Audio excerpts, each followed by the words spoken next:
Okay, if I could ask our remaining school board members, especially that Linda Savage, to come take their seats on the dais.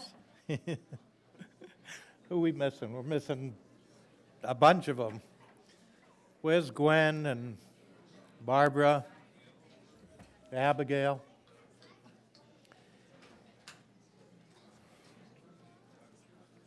By the way, I've been notified that tonight is the first live streaming, and subsequent meetings will be live streamed on YouTube from now on. We did the reception, and we'll do the board meeting as well.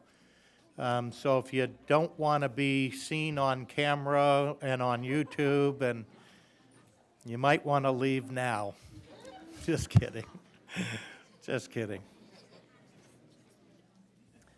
All right, we're kind of getting there.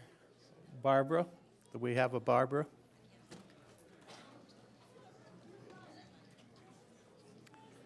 We'll wait one more couple seconds, and then we'll kick this thing off. How's that? Everybody's so quiet. Sounds great.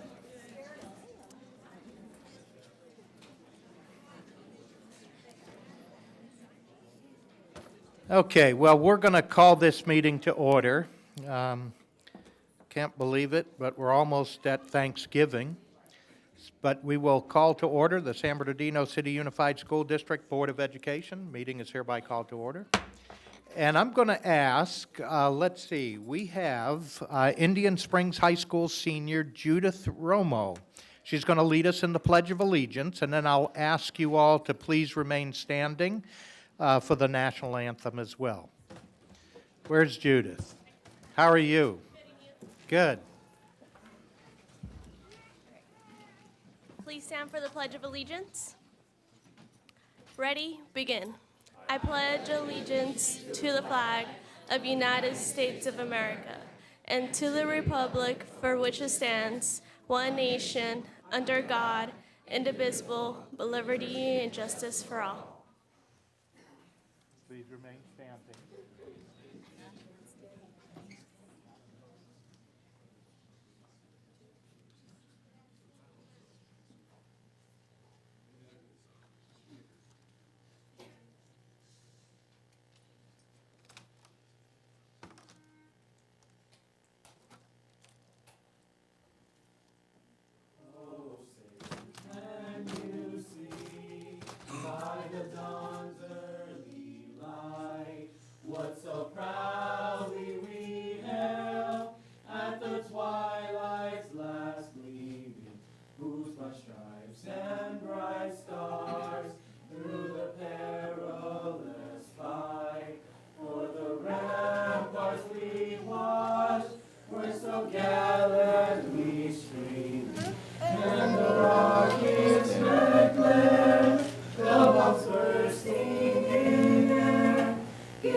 Say, does that star-spangled banner yet wave o'er the land of the free and the home of the brave?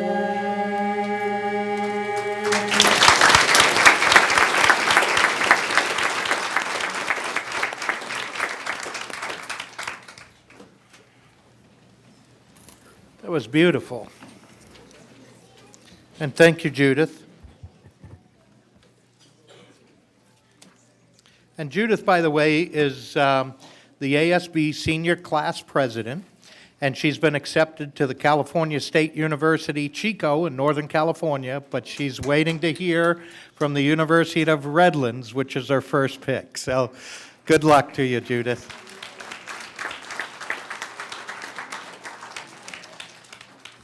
All right, let's see. Let's move to item 3.3 on the agenda, the adoption of the agenda.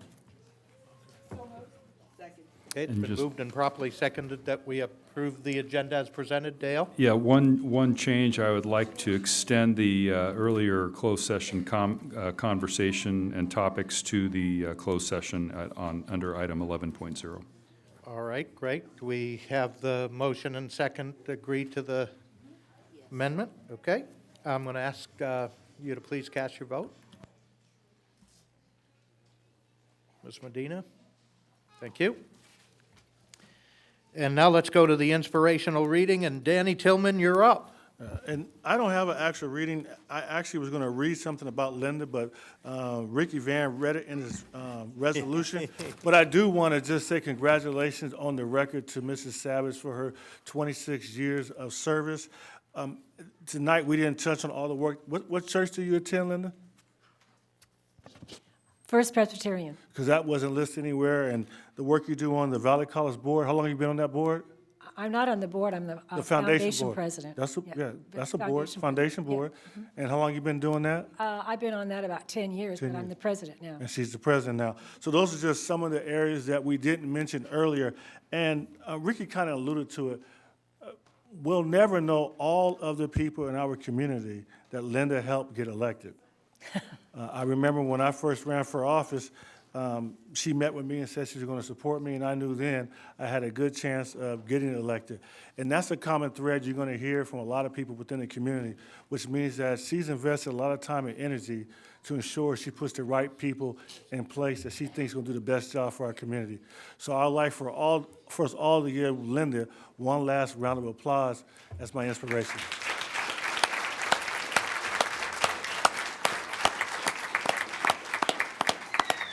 Thank you. Thank you, Danny. Okay, let's move on to item 4.1, our school showcase. And I'm going to ask Dr. Alan Kay, the principal of Indian Springs High School, to come on down and introduce your showcase. Alan? And Mr. Gallo, I just want to make sure we tell Richardson Prep thank you, because they Oh, came they here and were played. great, Yes, weren't they were. Yeah. And the students that sang, I don't know who they are. What school are they with? Indian Springs. Yep. Congratulations to them also. Thanks, Danny. Well, good evening, Board President Gallo, Vice President Hill, board members, Superintendent Marsden, and Cabinet. We're so pleased again to be presenting to you with many of the items we have been going through at Indian Springs. One of the areas that the community engagement plan started out with was, what do we see, hear, and feel? And 3 years ago, we presented and we showed you our cheerleaders and had them present and perform. 2 years ago, we showed you our work with our academies. Last year, we let you hear a little bit about what we were doing and had our VAPA performance and had some choir perform here. Tonight, we want you to feel something. Tonight, we want you to feel words that we hope that will inspire students for many years to come at Indian Springs. Something that we painted on our gym 2 years ago, which is our alma mater. An alma mater is a key set of words set to music that inspire us to be better members of our society through the high schools we graduate from. And so we thought also that since Ms. Savage, you're leaving us tonight, that a musical performance of that would be a fitting element. And so I would like to bring up our band and our choir to perform for you tonight our alma mater so that you can feel a little bit about what Indian Springs is about.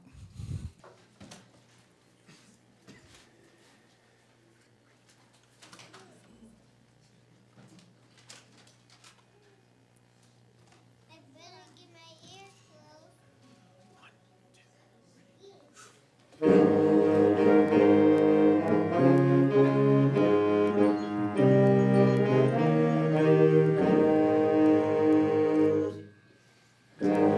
So by the mountains and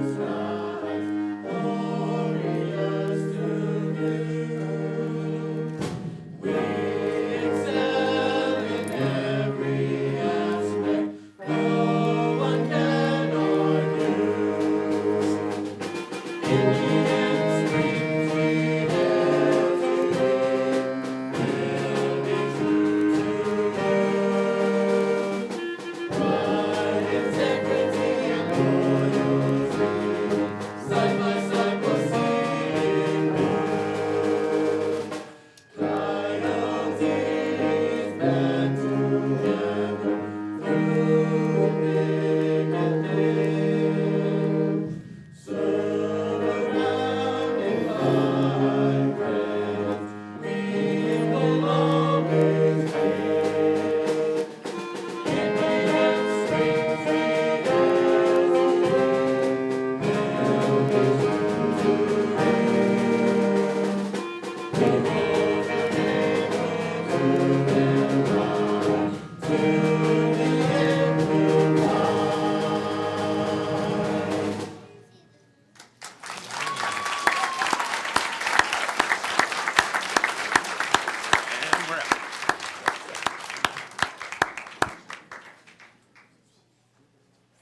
I'd like to recognize all of our students for being out here tonight, performing that for you. If we can give them another big round of applause. Great. And leading them tonight, it doesn't happen without teachers. And so Mr. Perez and Mr. Kay, Mr. Perez, our band director, Thank you so much. That was beautiful. and Mr. Kay, our choir director, really have done an amazing job of leading our campus and leading our musical program, which is an exciting addition coming through. So on Thursday afternoon, we will also see the new rendition of what our new Performing Arts Center will look like. And so Wow. we're very pleased and excited about that, which doesn't come without board support like you and measure and bond support through our community. And so it really is something where it's an investment being made and something to be shared. So this time I'll reintroduce Judith Romo, our senior, to give you the student reports from the other high schools, including ours as well.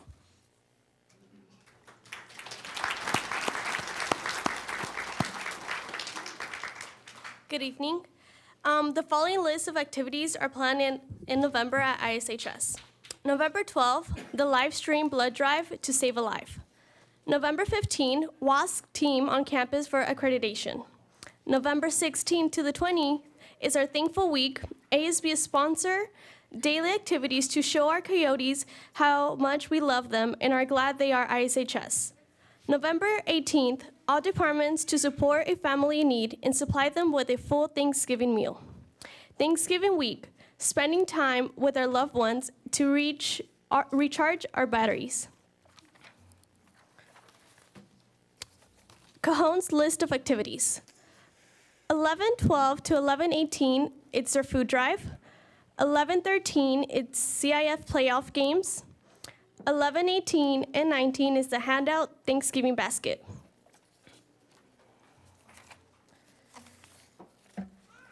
The following activities will take place at San Gregorio High School during the month of November.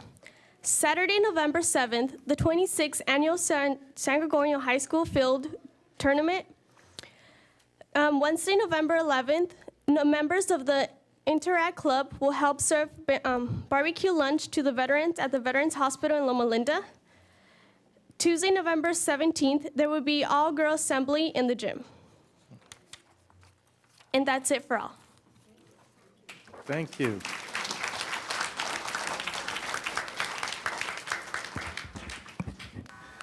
Great showcase.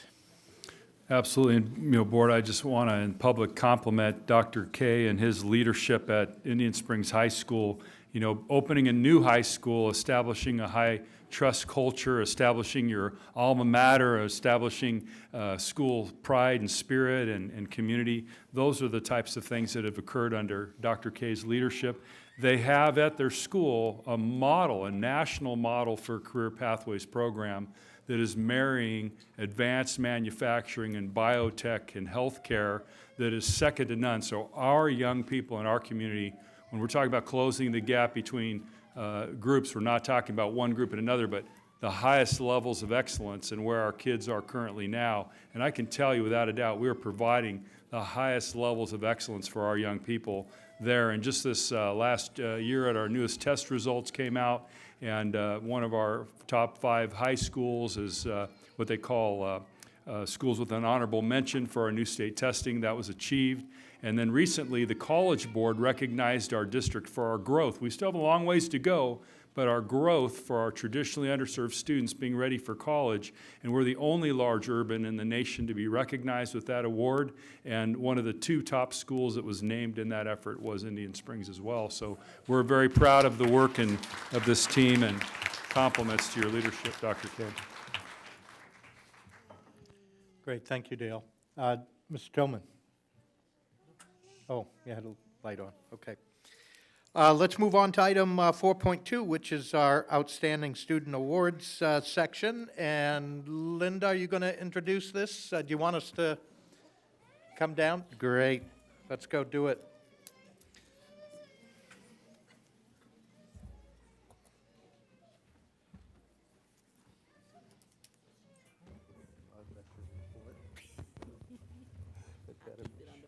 It's not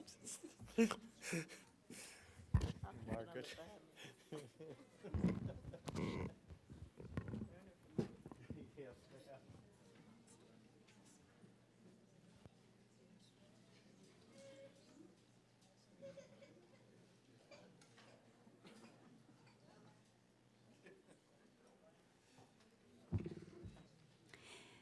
Ladies and gentlemen, the Board of Education is pleased to honor students, parents, volunteers, and staff from Davidson, Del Rosa, Emerton, and Highland Pacific Elementary Schools.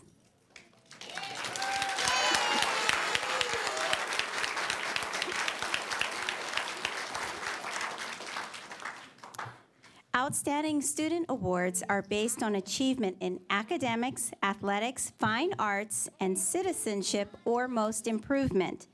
And this year, in addition to receiving a plaque and a bumper sticker, the San Bernardino Symphony is also honoring all outstanding students by providing free tickets to an upcoming symphony concert for the student and their parents. So thank you to the San Bernardino Symphony.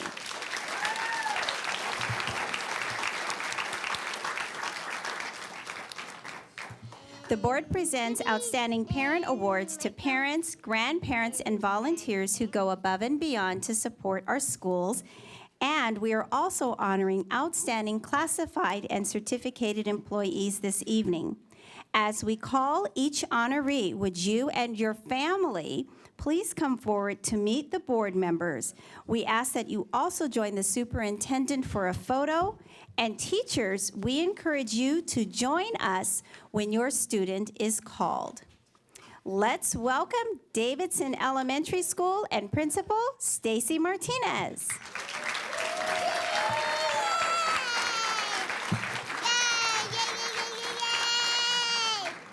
We would also invite Corey Stafkowski, who is the nominating teacher for all 3 of our student nominees.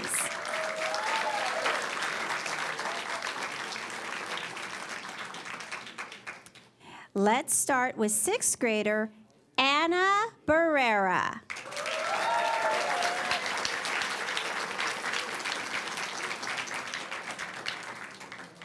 Will Anne's parents, Mayra Bodilla and Jose Barrera, please join us?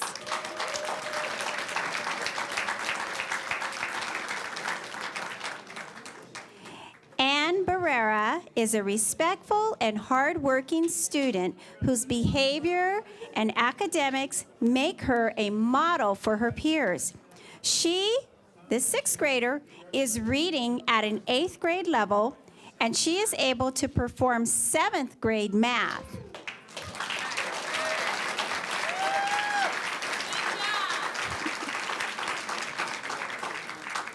Anne says she wants to study the science behind how magicians create magic. That is when she grows up.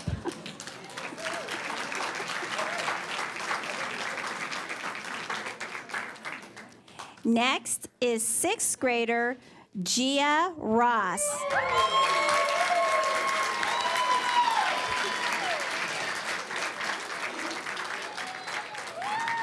Gia's proud mother is Vanity Johnson. Gia is truly a caring person She is kind to her teachers and the other Davidson students. She is dedicated to her studies. Her hard work has helped her score. This is a sixth grader. She has scored at the 8th and 9th grade level for reading and math.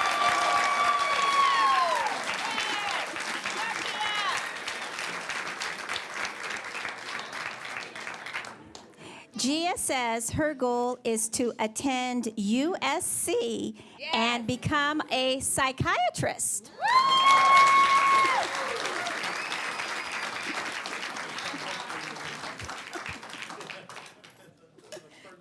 Thank you, Mike. Our next honoree is Danielle Ruiz Velasco.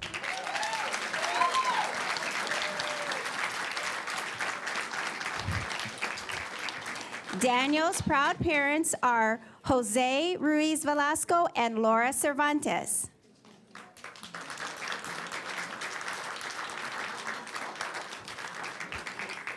Daniel demonstrates responsibility and good citizenship every day, making him a classroom leader. He is also working at the 9th grade level in math.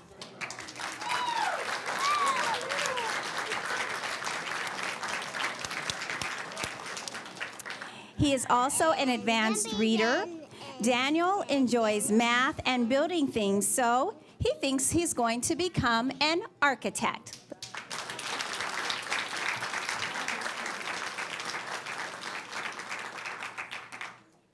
Our outstanding students will pose for a group picture, and we are going to welcome our outstanding parent, Chris Reinhardt. Is Chris with us tonight?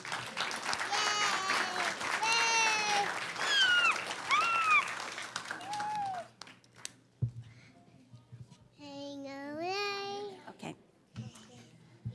We will make sure that Chris receives his award as an outstanding parent. And now we're going to invite the outstanding classified employee, librarian Shanteria Owens, to come forward.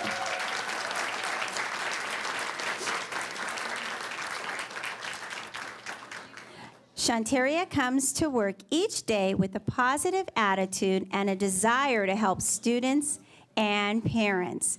She arranges an annual book fair and makes sure the library is open when it is convenient for parents.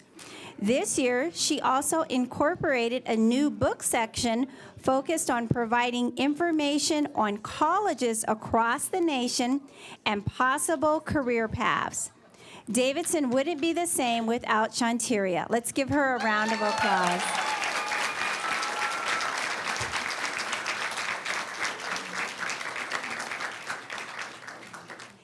Davidson's school counselor, Meg Kinder, is an outstanding certificated employee.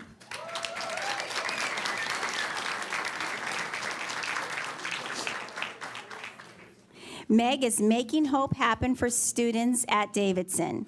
She helped fully implement the positive behavior and intervention support program at Davidson. She works with students in the restorative justice circles, helping them to build and fix broken relationships. There is never a moment that Meg doesn't extend a helping hand when it's needed. Let's give all of the Davidson honorees a big round of applause.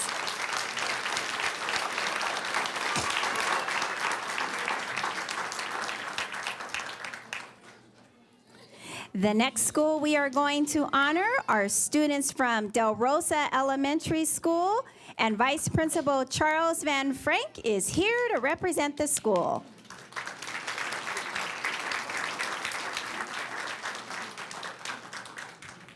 Let's invite sixth grader Keontae Rogers and his proud parents, Letitia Rogers and Joseph Owens, to join us. Let's give them a big round of applause.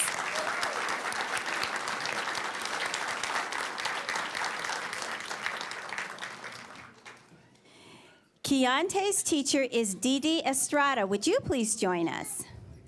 Keontae is a classroom leader. He is a problem solver and is willing to give of himself to help others.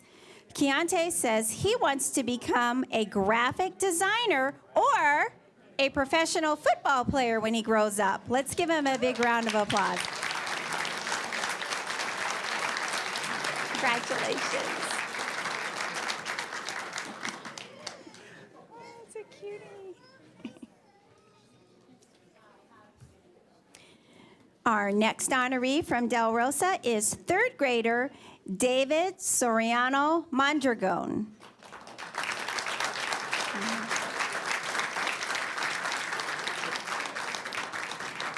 David was nominated by his teacher, Farida Popat, and his proud parents are Yareli and Alejandro Soriano.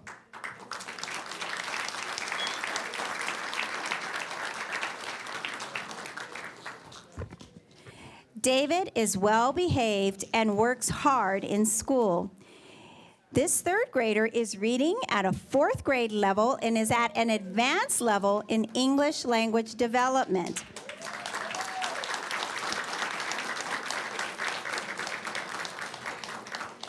David said when he grows up, he wants to serve his community and one day be a police officer.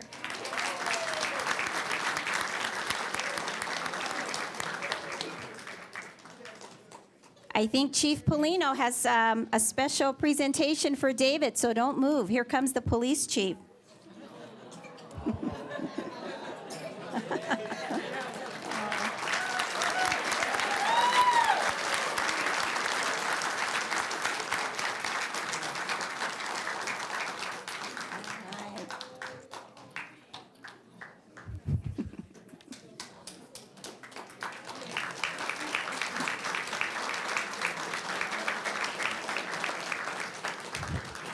Now let's welcome sixth grader Aruna Steeg and her proud parents Shruti Steeg Chand and Aaron Steeg and her teacher Didi Estrada.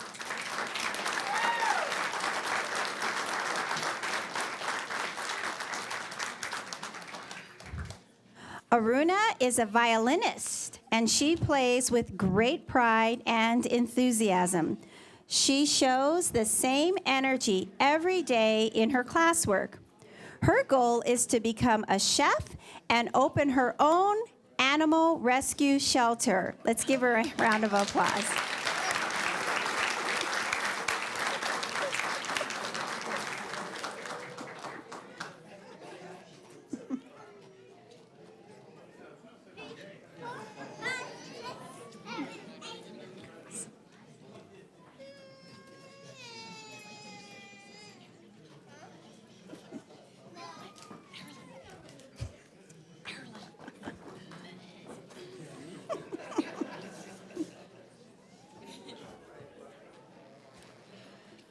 While the outstanding students pose for their photo, let's welcome outstanding grandparent and volunteer Martha Marty Halstead and her grandsons Gage and Riley.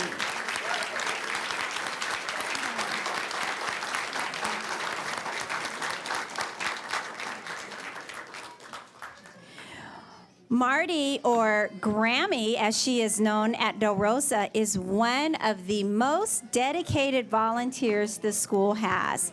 She is punctual, respectful, and a true professional.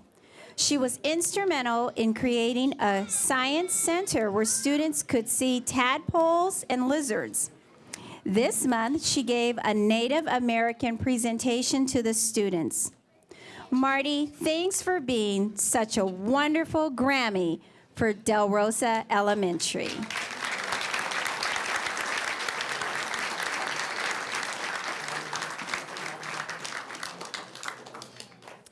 Del Rosa's instructional assistant for the SDC class, Ingrid Torres Carrillo, is our next honoree.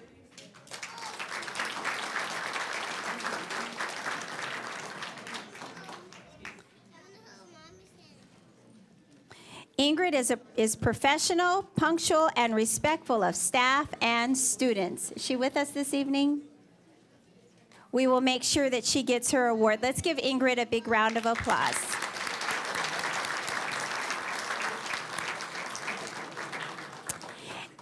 And one final Del Rosa honoree is sixth grade teacher Michael Quinlan.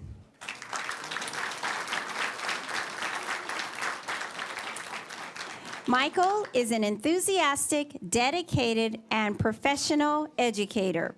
His classroom has a very warm and inviting feel to it, in part because he treats his students with respect and compassion. Michael is also teaching his students to treat others the same way by introducing a community service component to his class. Michael is truly making a difference at Del Rosa Elementary School.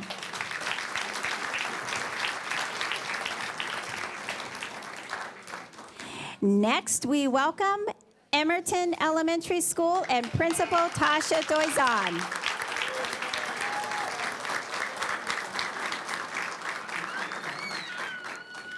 Our first Emerton honoree is second grader Maurice Fitzgerald.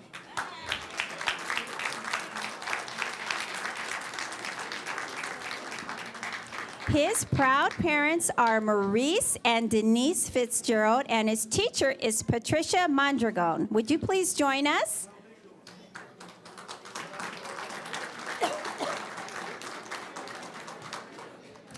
Maurice is meeting grade level standards in all subject areas. Maurice is a model student and he goes out of his way to help others. Maurice says that when he grows up, he would like to play professional basketball. Let's give him a round of applause.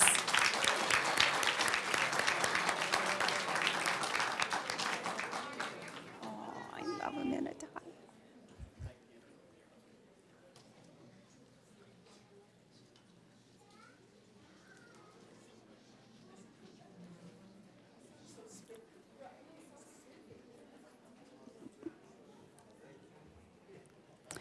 Our next honoree is second grader Victoria Gordon.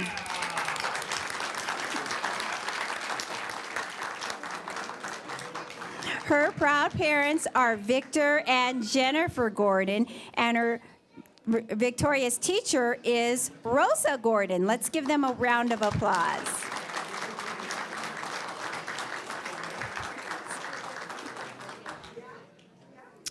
Victoria is meeting and exceeding grade level standards in all subjects, and she loves to challenge herself by researching information. Victoria also enjoys dancing, so it's no wonder Victoria aspires to attend college and major in the performing arts. Let's give her a round of applause.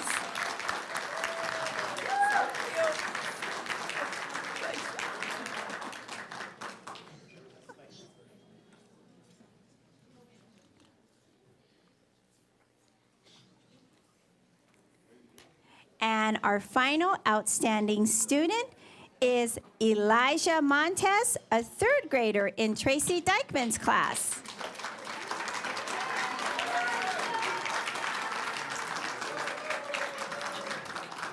Elijah's proud parents are Javier Montes and Chris Gutierrez. Would you please join us?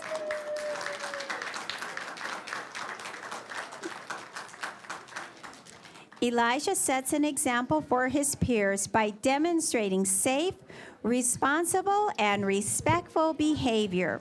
He comes to school ready to learn every day, and his efforts have paid off. He excels in every subject. Elijah plans to join the U.S. Army after he graduates from high school. Let's give him a round of applause.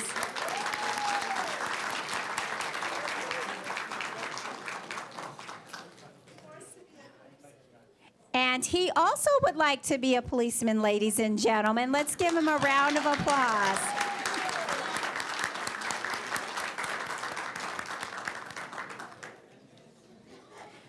And don't go far, Elijah. The chief of police is coming to see you.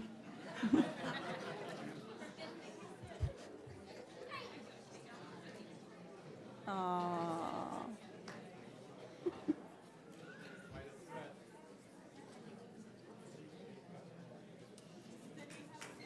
Congratulations, Elijah.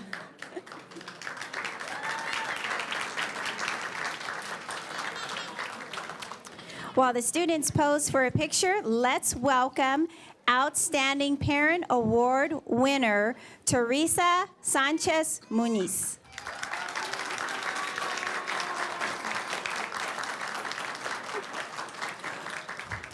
Teresa, will your children, Andrew and Maya, and the rest of the family please join us? Teresa started volunteering at Emerton when her son started kindergarten last year, and she's been a familiar face at the school ever since. She helps out in the classroom and is vice president of the PTO. Teresa has a smile and a heart full of love for everyone at Emerton. This is why she is our Outstanding Parent Award winner.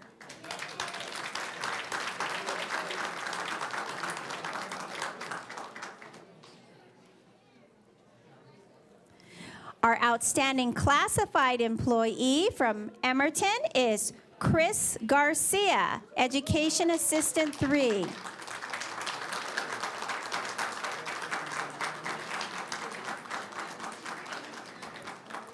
Chris is dedicated to the students and parents of Emerton Elementary. He shows up at work early and he stays late to make sure he has met the needs of every one of his students. Chris rarely misses a day of work and he never complains. His goal is making sure that Emerton students are successful. Let's give him a round of applause.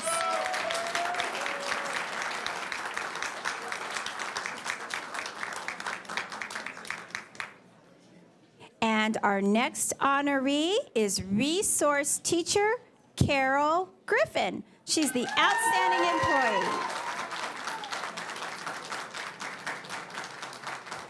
Carol was selected as the outstanding certificated employee because she has a positive attitude and lots of patience, which have kept her going during her 23 years of service to the district. She delights in designing programs and experiences for students that excite them and engage them in the learning process. Student achievement at Emerton has been on the rise thanks to Carol. She is a true asset to the school. Let's give her a round of applause.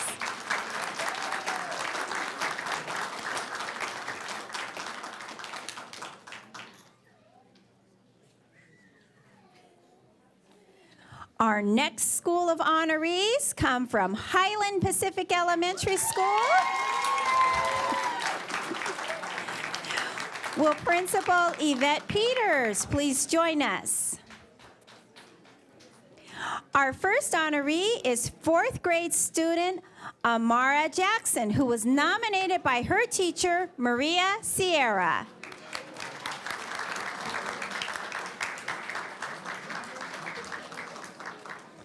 Amara's proud mother is Lakeisha Jackson. Amara is respectful, responsible, and caring. She tries her best in every subject and is always improving. Amara loves learning and enjoys helping others find the same joy. She wants to study botany in college and also become a professional singer and dancer. Let's give her a round of applause.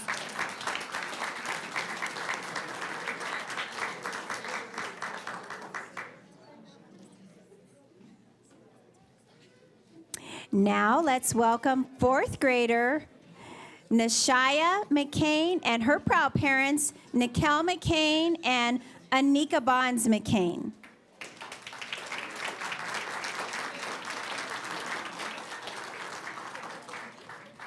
Nashaya was nominated by her teacher, Tracy Ross. Would you please come forward?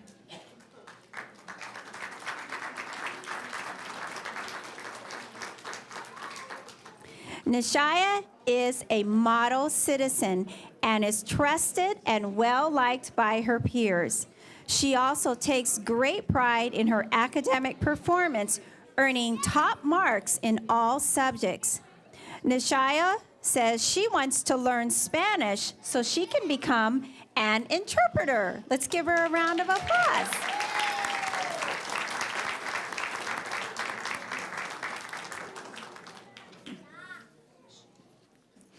Our final student is fourth grader Hannah Reyes Herrera.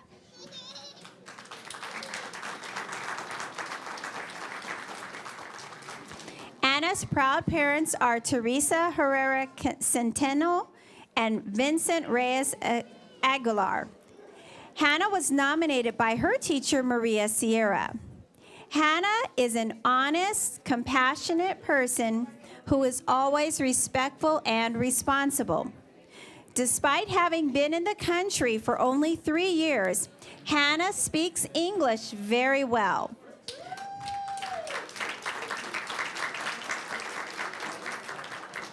Hannah's goal is to attend college and become either a doctor or a math teacher. Let's give her a round of applause.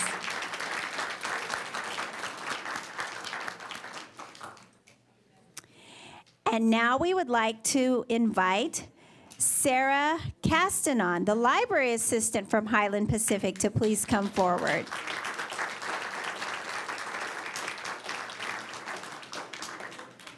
Sarah shows great initiative and dedication in her role as library assistant.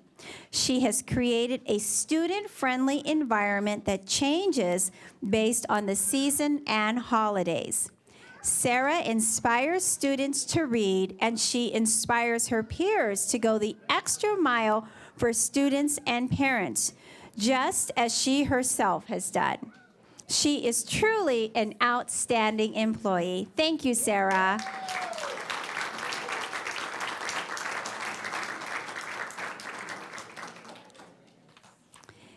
And our final honoree is Outstanding Certificated Employee and Teacher, Vicki Gussman.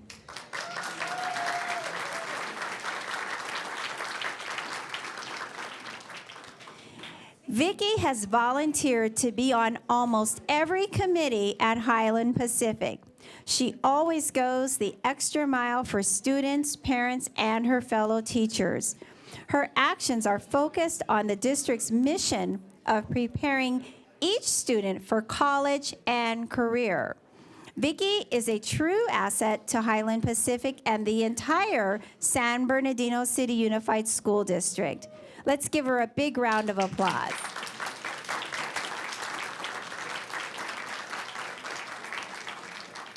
Ladies and gentlemen, this concludes our Outstanding Student, Parent, and Employee Awards. Let's give everyone another round of applause. Okay, let me ask our board members to return to the dais.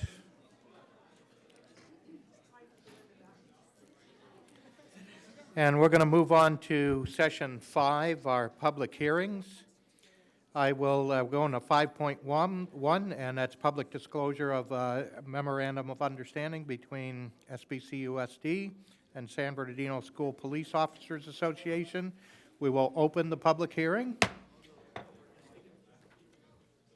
and ask for any comments, questions, anybody, members of the board, members of the public. If not, we will close the public hearing, and I will ask for a motion. So moved. Okay, it's been moved and properly seconded that we acknowledge the public disclosure of the MOU. Please cast your vote. And there we go. Thank you. Let's move on to our last one, 5.2. And that is our school board appointment to the Personnel Commission. So moved. I'm going to sorry. open the public hearing, and the public hearing is open. And then let me ask for any comments, questions from anyone. And if not, let's close the public hearing. So moved. And then we have a motion to approve Second. and a second. So please cast your vote. Thank you so much. Okay, we are at the public comment section of our agenda, pretty much on time, a little bit late, but not bad. 6:35 versus 6:45, so. Great. We do have some comments from the public, and so the board welcomes on the same topic, I believe, or similar. We welcome Ramses Castro on progressive discipline policy, Ayala Lopez on the progressive discipline policy, and Pastor Sam Casey on school discipline citations. So welcome. The board welcomes each of you.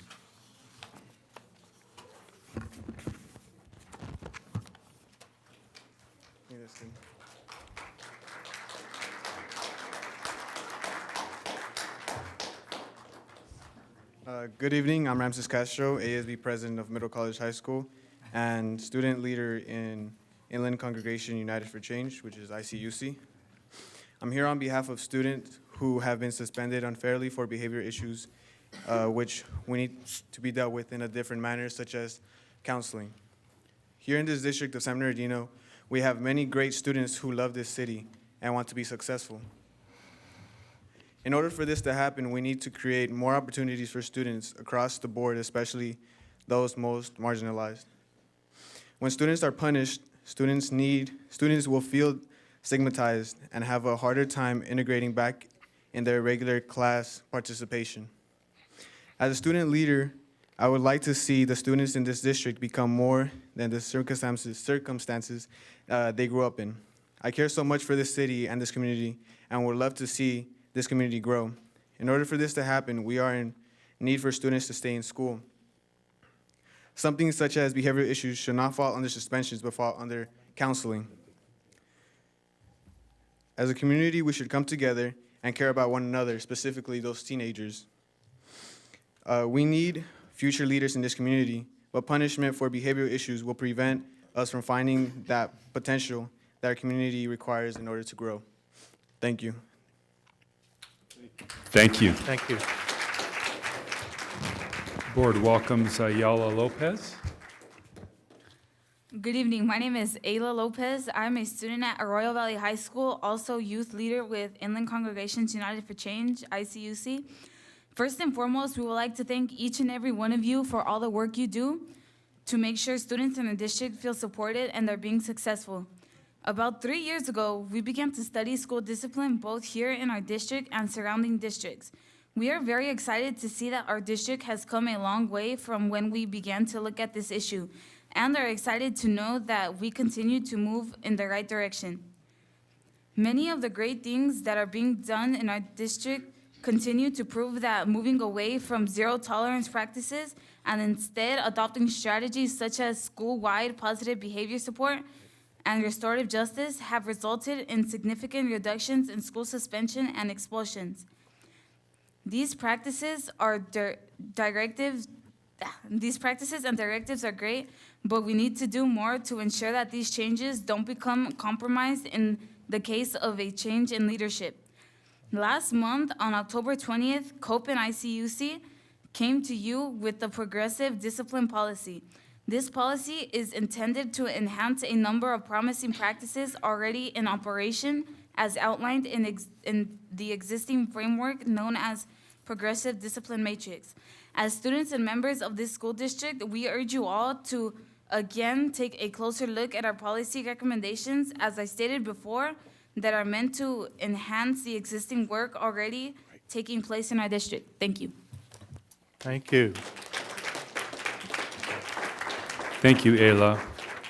Pastor Sam Casey, welcome. Hi, Sam. Good evening, distinguished board and cabinet members. Good to see you back, Mr. Gallo. We're so thankful unto God that his healing power still is available unto us. Tonight, I just wanted to reiterate some of the things that the young people have already spoken, and we stand in solidarity around this particular issue. Before this issue can be addressed properly, this district must acknowledge that sending children to prison through the school-to-prison pipeline is a problem. If you first do not identify it and acknowledge it as a problem, you can't find resolution for a problem that you claim that does not exist. So we must first acknowledge that the problem exists. Secondly, we're requesting tonight that the board of the San Bernardino City Unified School District acts courageously tonight to make hope happen for the children of this school district by taking action on the recommendations that we presented to you on October the 20th of last month. Just to reiterate to you, number one, mandate district implementation of the school-wide positive behavior intervention and support and restorative justice practices as an alternative to suspension in all schools. Eliminate willful defiance suspensions and ensure compliance with all state policies like AB 420 governing school suspensions and expulsions. Define and articulate the role of police on campus and use the alternative strategies to reduce the use of citations and student arrest in disciplinary matters. Number four, strengthen school staff capacity to implement alternatives to suspension and reduce disparities in discipline. Establish a protocol for disclosing parent/caregiver rights, addressing parent-school conflict, and strengthening parent-school partnerships to foster pro-social behavior among students. Number six, make provision to create school-based health services to increase access to mental and behavioral specialists and to build school civic partnerships to promote health and holistic school environments. Dr. Mitchell said earlier today that I believe $2 million have been committed to that process, and you've increased counselors on this campus, on school campuses. But the reality is you underspent $5 million last year that could have helped in this condition in establishing greater outcomes as it relates to health services for the students of this district. Number seven, create mechanisms for discipline data transparency and school board oversight, which means when this process is engaged, we want to ensure that the proper community is involved in this process. I appreciated the meeting on November the 9th, but the November the 9th meeting sort of convoluted some work that had already taken place over some 2 to 3 years from these organizations. And the reality is, we would not be discussing this issue of citation and the discipline the way we are tonight had not the community said something. I celebrate the work of Dr. Keenan Mitchell and Ray Culberson and the Chief of Police, Joseph Paulino, in the work that they're doing. But there's much more we can do to move forward in this process. Like, we're also requesting that if you've reduced suspensions in this school district, that means these children have spent more time in class. What is the academic data looking like? We are requesting a full board report of the academics of school year 13-14, 14-15, and the first semester of this school district. Because if Dr. Mitchell and his staff have reduced suspensions, we ought to see an increase in academics within this school district. So we're requesting either before the year is out or at the first of the year that we have a full board presentation from Dr. Zamora's office on how we're doing academically within this school district. And then finally, set funding priorities to promote positive school climate and alternatives to suspension, expulsions, arrest, and citations. Thank you for your time tonight, and let's keep making hope happen. God bless you. Thank you, Sam. Thank you, Mr. Casey, and everyone who came out tonight. We sincerely appreciate your comments. And be advised, the board and our entire team has taken your comments very seriously. That's what led us to the meeting we had recently that you alluded to. I'm sorry to hear that you felt it was convoluted. Using your words, we have developed a problem statement of how we might establish a system of support that decreases student suspensions, expulsions, citations, while increasing students' opportunities for successful college and career. And out of that meeting, it may not have hit everything that you have in your list of things that you would like for the board and us to continue to consider, and we will continue to consider all the items on that list. And I don't think there's anything that's far off that list that we're not in favor of putting into play. We want to walk through them not just all at once, but and abruptly introduce them all, but we want to walk through them line by line and begin a thoughtful approach to every action we take, and that's our next steps. But let me explain to you some things that are actions that are occurring now based on the conversation we had in the last meeting together where we did have actually we had several of our board members present. One, we will no longer cite for and please, if you're going to make any comment, if there's going to be any comments in the audience, I'd ask that we hold just till I'm done making my comments. But we will not cite for misdemeanor disturbing the peace. That means fights with no injury. That will reduce a significant level of citations in our district. We also will no longer cite, and this is effective immediately, we'll also no longer cite for first-time marijuana possession. These offenses instead will be resolved by site administrators and are referred to our youth court. We also will no longer cite for city or county ordinance where there's a day and nighttime loitering. Those three combined will cause a significant reduction in our citations. We believe so much so that it will put us actually even below some other comparable districts where you've put that information out to us previously. And I'm going to continue to going because these are other actions that we're putting into play now. So all of you walk out of here clear on what we're doing in terms of responding to your October 20th presentation, the last meeting we just had in November. We will stay the course to continue implementing PBIS, expanding our pilot initiatives in restorative justice, youth court, with fidelity and consistency, as well as making sure that that's strong in our special education and our disproportionality initiative. That's a piece we're committed to. We will create opportunities. This came from a student online with us in this conversation, for students to volunteer within the community.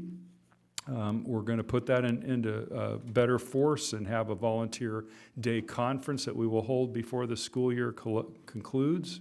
We will utilize the Department of Behavioral Health Services, supportive services for staff and teachers as well as students and administration around the social emotional needs and post-traumatic stress disorder issues with some of our children. Immediately, I will be collecting an advisory of young people who are students who have formerly been arrested or cited or expelled or suspended, so they have a voice to help us make sure that we have a stronger approach. And so that advisory, along with some advisories on some of this other work, will report back out to the larger group who initially met with us in November. We will also begin immediately a process where we will be able to orient what one of our young people called a forgiveness program, and having a process in place where students can expunge misdemeanor citations upon graduation. And what that looks like is an orientation to students to a process of how that happens. One of the students in our conversation said that we should also have other pieces in play where they don't just get their slate wiped clean without there being some sort of community service or retribution. So we'll be working those pieces out over the short course. Now in the long term, so these are things we're doing now. Those are being put into place immediately, some of them effective immediately as well. But in the doing next and ongoing, this is a conversation we're committed to continuing, and we will be biased for action in our meeting. And so we're going to continue to invite you, and I would just ask to help our meeting to become as clear as physically possible. As many of you, please come to the meeting as you can. And when you leave tonight, if you haven't done so already, perhaps you could compose a roster of names or most representative names to be voices in that room, because we want to be responsive. This board is being responsive. We're committed. We've made great progress, as you've identified. We're not yet satisfied. We have a long ways to go, but we won't relent until we are proud of the results that we're getting, both behaviorally and academically. We've got a lot of great progress that's gone forward. We're not satisfied. I plan on being here personally for the long haul. This takes a lot of work, and I appreciate the work that all of you've done. And you're absolutely correct that we wouldn't be, and I mentioned this on the 20th, we wouldn't be where we are today if it wasn't for our community bringing some things to light. So thank you, and keep doing what you're doing. But please, more than anything, be a voice in the room with us as we're trying to walk through all these things. We want to be thoughtful in our approach. So thank you. And with that, those are my comments. And Dr. Marsden, even some of the things that you that we're going to be and have implemented immediately, effective immediately, will probably require some sort of policy updates and changes. When might some of that be ready for us Sure. to actually take action? You know, as Sam mentioned, you know, he would like us to take action today, but clearly we got to agendize these, and Sure. formalize this. Absolutely. Most of in a what specific- I've talked about can be conducted through administrative actions, through our police department, et cetera. What we will do is present a resolution for the board where they can acknowledge those pieces specifically, and we will put that together for you directly after our next whole meeting, which has not been scheduled yet, but we will do that. So prior to the year's end, and hopefully we can also put together this academic presentation and coalesce those items. All right, great. We had a comment from I'll Barbara. defer Or was to it Danny, and then I'll go after. Danny, Barbara, and then Gwen? No, first I want to thank you all for coming out and to ICUC and COPE. Thanks for the initiation, because I think that has resulted in some concrete steps that we've taken. And I think somebody mentioned that, you know, we want to make sure we have things in place so that if people change, the policy stays there. So I think, Dr. Marsden, maybe we can agendize on an ongoing basis, even as we move forward. You said you made some administrative steps in terms of the what citations won't be written and how that's going to change. It'd be great to put that in a policy.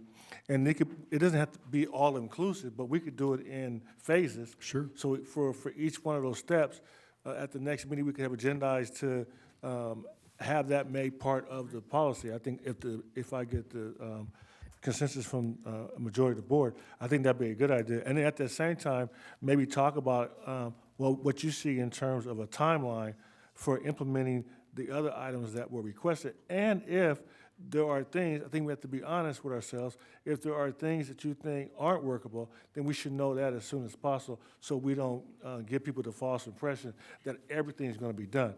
But I think the sooner we do that, the better. And it doesn't have to be because it's complete. Just agendize it so we can discuss it. Yeah, we'll begin the first item agendized at our next board meeting, and then we'll continue, as you said, to build on that and provide a timeline. We can do that. And I will say, you know, I talked to Chief Polino, and he gave me this book on the work you guys have done and the changes, some of the stuff you highlighted. So it's a good thing. And again, I want to thank for all the folks that are here tonight and the folks that aren't here tonight, but were also part of the process and helping us go in this direction. So thank you. Thank you, Danny. Barbara? I want to reiterate and support Mr. Tillman in terms of doing that, but I want us to, actually, I'd like Reverend Casey to clarify some of the key points that we need to do immediately in terms of policy. I think, Karen, I gave Karen an overview, and it has, I'm going to say all 8 of them. Okay. And one thing I wanted to add that I did not add, as some of the work and research we've done since the October 20th meeting, there also possibly needs to be a full audit of our discipline practices and policies to make sure that we're up to code with state law, specifically with our suspensions as well as our arrest and citations, because there are some that have changed since citations were actually initiated within this district, and we just possibly might need to do an audit, not only out of Dr. Mitchell's office, but also out of Chief Paulino's office as well, to ensure that we're not violating anyone's rights.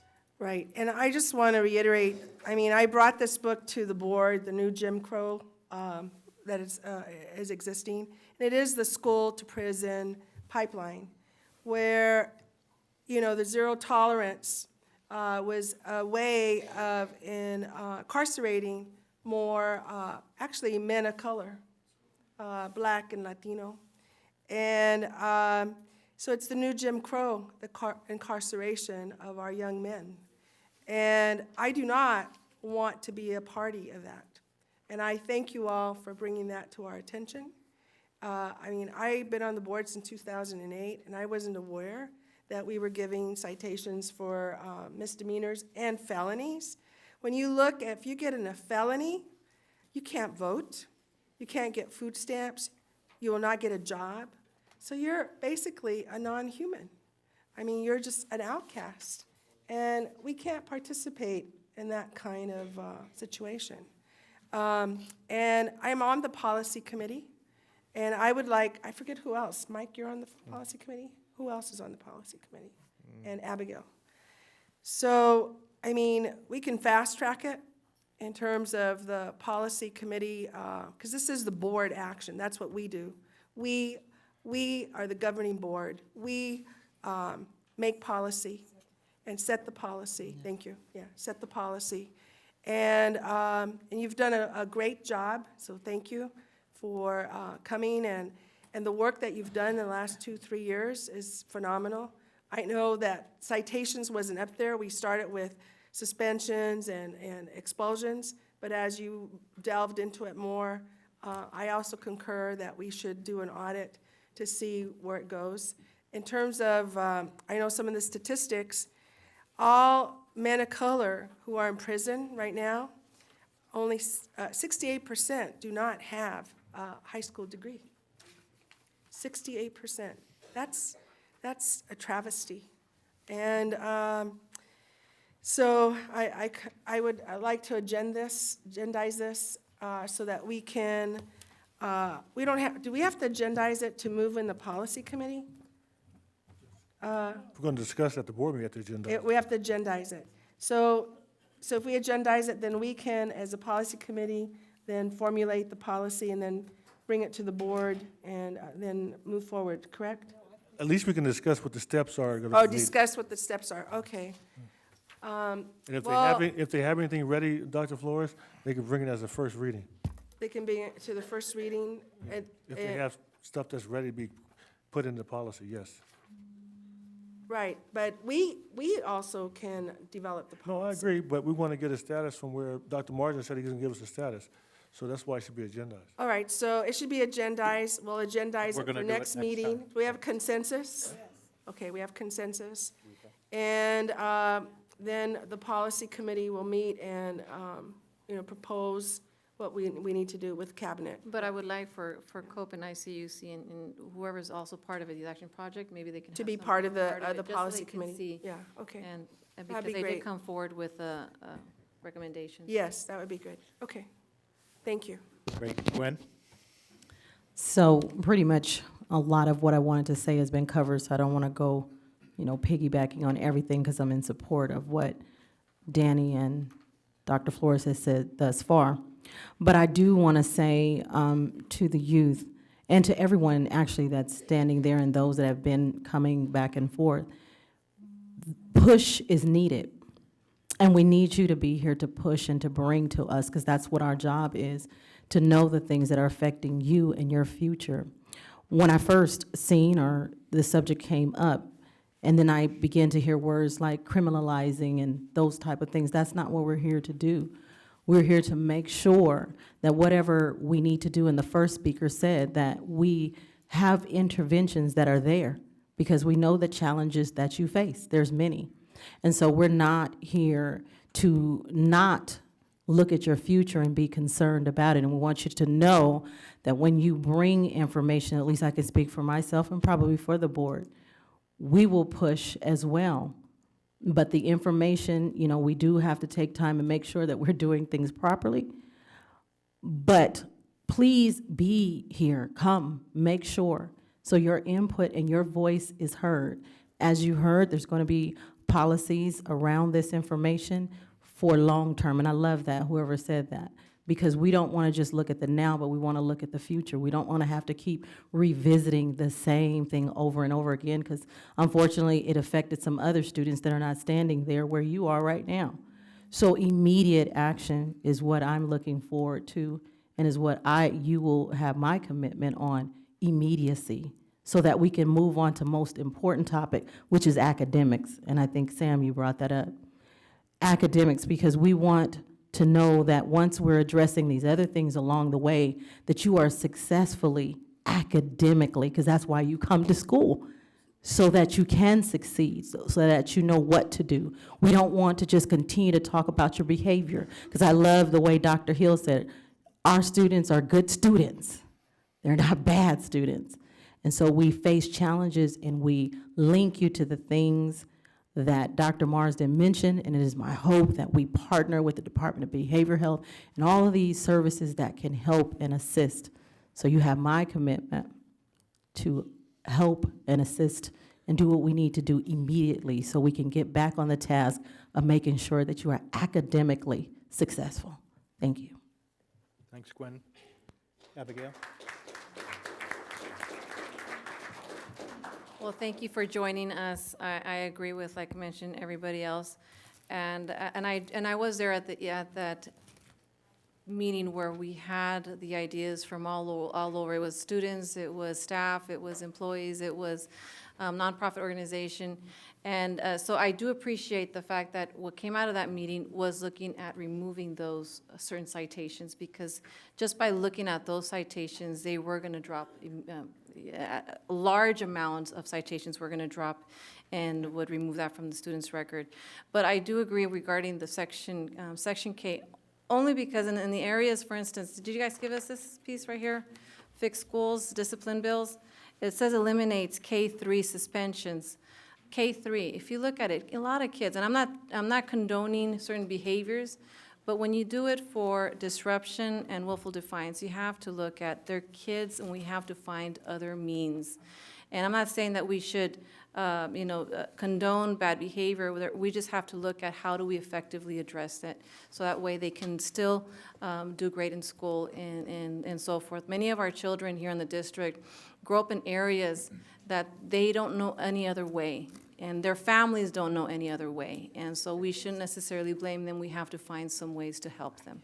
So thank you so much. I do appreciate it, and I look forward to being part of that piece. Thank you, Abigail. And that's the real key. You know, this board has made it clear that we want to maximize choices for students, not take them away. And, you know, criminalizing certain behaviors and it takes away choices for students, and that's not what we're all about. So I think you've heard, everyone, that this board is committed to maximizing choices for students and to promote anything that, again, promotes their success in life. And the last thing we want to do is have them step off. Life is hard enough, you know, when you have all of the things going with you. When you have them against you, it just stacks up and seems to rack up, and that's, again, that pipeline to prison. But, you know, and again, as Abigail mentioned, it's not to condone bad behavior. It's to have a response, an effective response that doesn't involve setting the course of a student's life when they're, you know, adolescents, basically. And so, yeah, I think you've got this board's full commitment to work with you and work with the community. And I, you know, thank COPE and ICUC for, you know, bringing this up to the forefront and staying with it and being actively engaged in this. And Sam, appreciate your representation here tonight. And, you know, I think we're on the right course. And, you know, we all want to do the right thing for our kids. That's what we're here for. That's what everyone is here for. I know I don't get paid enough to, you know, on this board to, you know, yeah, well, you know, to just be doing things that just aren't in the best interest of our kids. So that's where our heart is, and that's our commitment to this community. So thank you guys for coming out. Great comments, everyone, and thank you for your showing here. Great. Okay, any further public comment, Dr. Marsden? Yes, the board welcomes A. Majati on the topic of report on Lancashire Elementary. Welcome, Mr. Majati.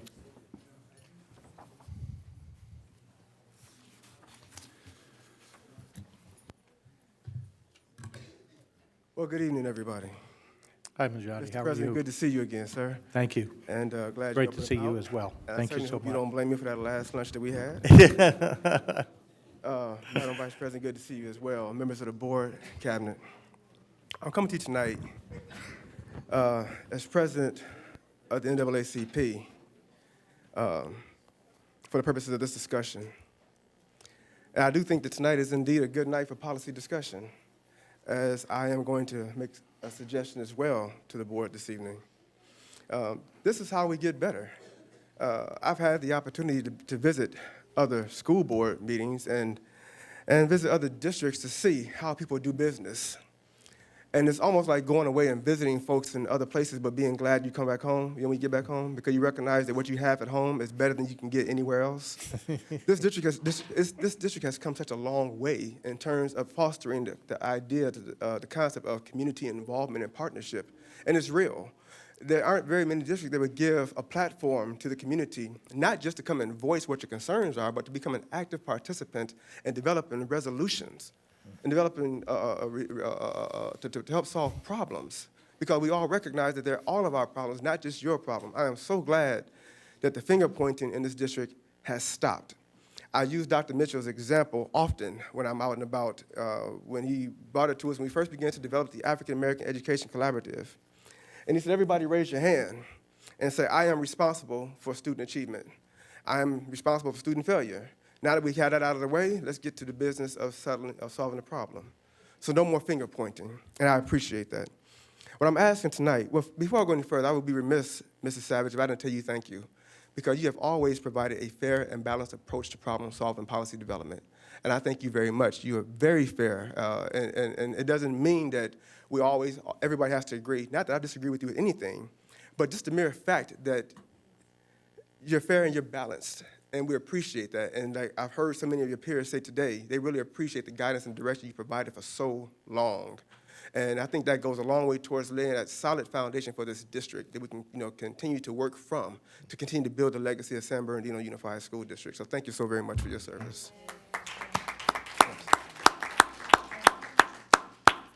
What I'm asking this evening, board, is I'm asking you to develop policy and procedures to govern hate crime in this district.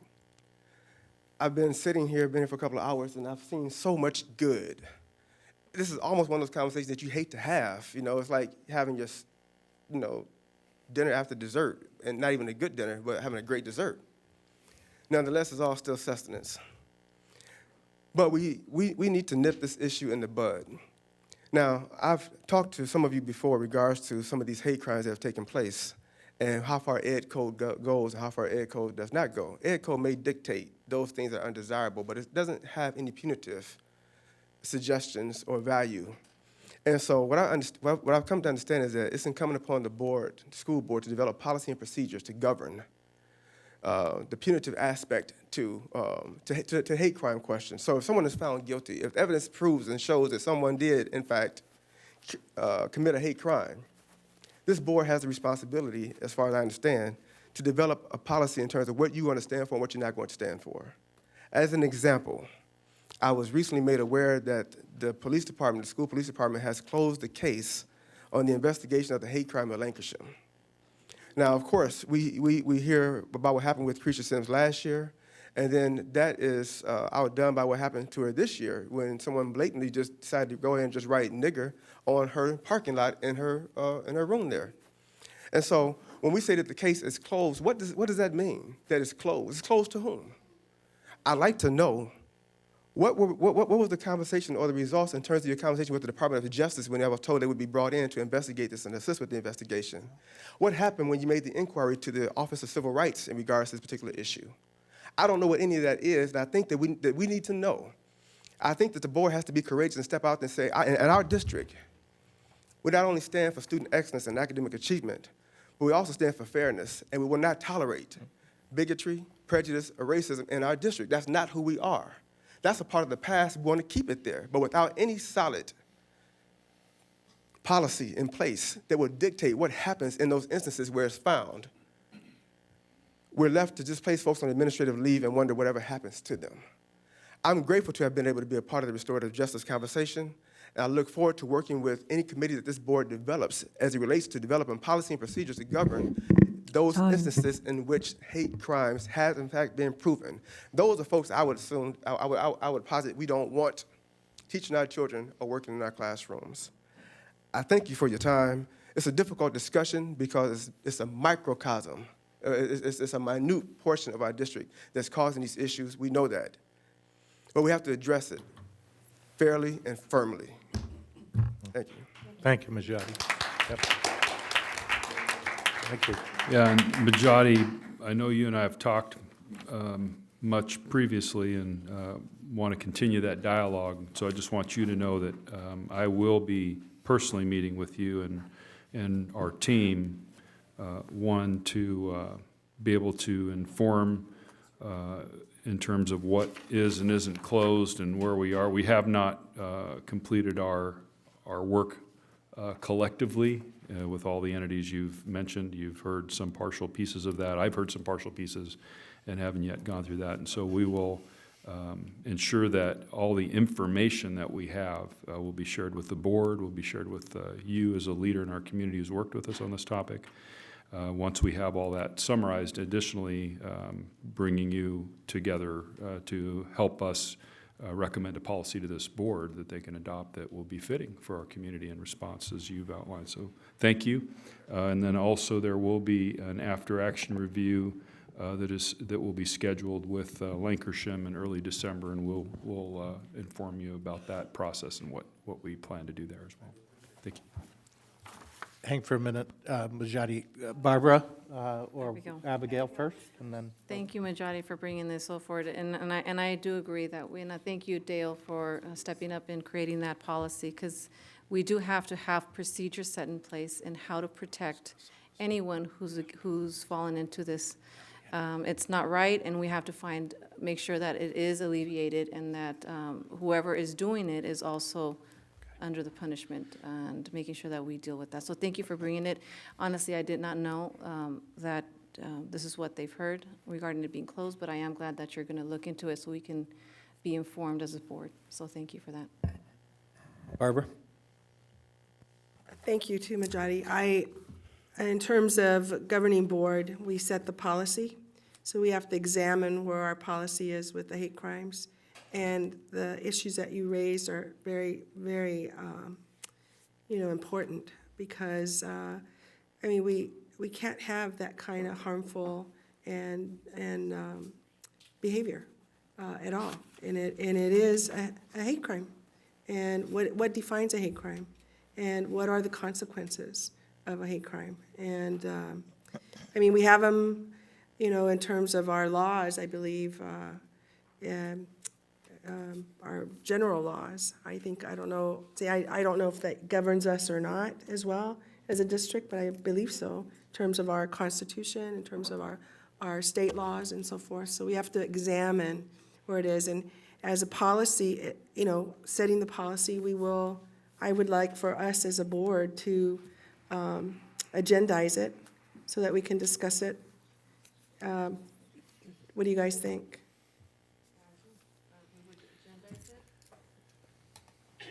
We can't discuss it unless we agendize. Yeah, I think I'd like to hear, Yeah. what, some What of we the have, issues what are, we and don't then can have, what we need set to a meeting do, as to et what cetera, might be an appropriate et time cetera. to do that. Sure. Okay. I think we've made a commitment that we're going to, Yeah, okay, we will be So you will- entering those discussions in a more formal, public way. right, Yeah, yeah. great, Thank you. great. Danny? Yes, there's a process, and I know that you mentioned that the case has been closed. Unless somebody else heard that, the board as a whole hasn't heard that the case has been closed. So I would suggest that the case is not closed. We can't talk about the case in open session, but there are a lot more steps to take place before, in my mind, it's considered that the case is closed. Mr. Sims received a letter in the mail stating that the case had been Well, I can guarantee the process is not over. Yeah, okay. Because this is something that's on my radar, and I know they've been doing an investigation, and there's nowhere near finality to this. Very good. So, we can't talk about specifics, but I can definitely tell you that, from our perspective, we haven't gotten to a point where we're at the end. Very good, I appreciate that. And may I just add one point, please, just for the point of clarity? When I was interviewed by Channel 7, and they asked, can you tell us, what do you know? I'm like, I don't know a whole lot other than to tell you what happened, but I can also tell you that whoever did it was a coward. Well, shortly thereafter, many teachers took offense to me calling that person a coward. And I was taught as a kid that if the shoe don't fit, don't wear it. And so why align yourself with that? And so I didn't call all of our teachers coward. I called whoever did it a coward. I want to make that clear because I am a supporter and an advocate. Big time, as you all know. Hell, my wife is an educator in this district. And we want nothing but the best for this district. But I will call wrongdoing when I see wrongdoing. Thank y'all for your time. Thank you, Majati. Great. Those Further? are all the comments. Great. Okay, let's move on to session 7, student achievement. And this is a subcommittee to present on class size reduction and comparative competitive analysis. Yes, so I'll turn that conversation over to Dr. Wiseman, who will give the board a brief overview of information from the work that's been occurring from these two subcommittees. Dr. Wiseman. Thank you, Dr. Marsden. And do we have someone on the PowerPoint? All right, great. So today we're going to be discussing two items. The first one is competitive comparable, and the second one is our class size reduction, and we'll talk about some next steps with both of those. Next slide, please.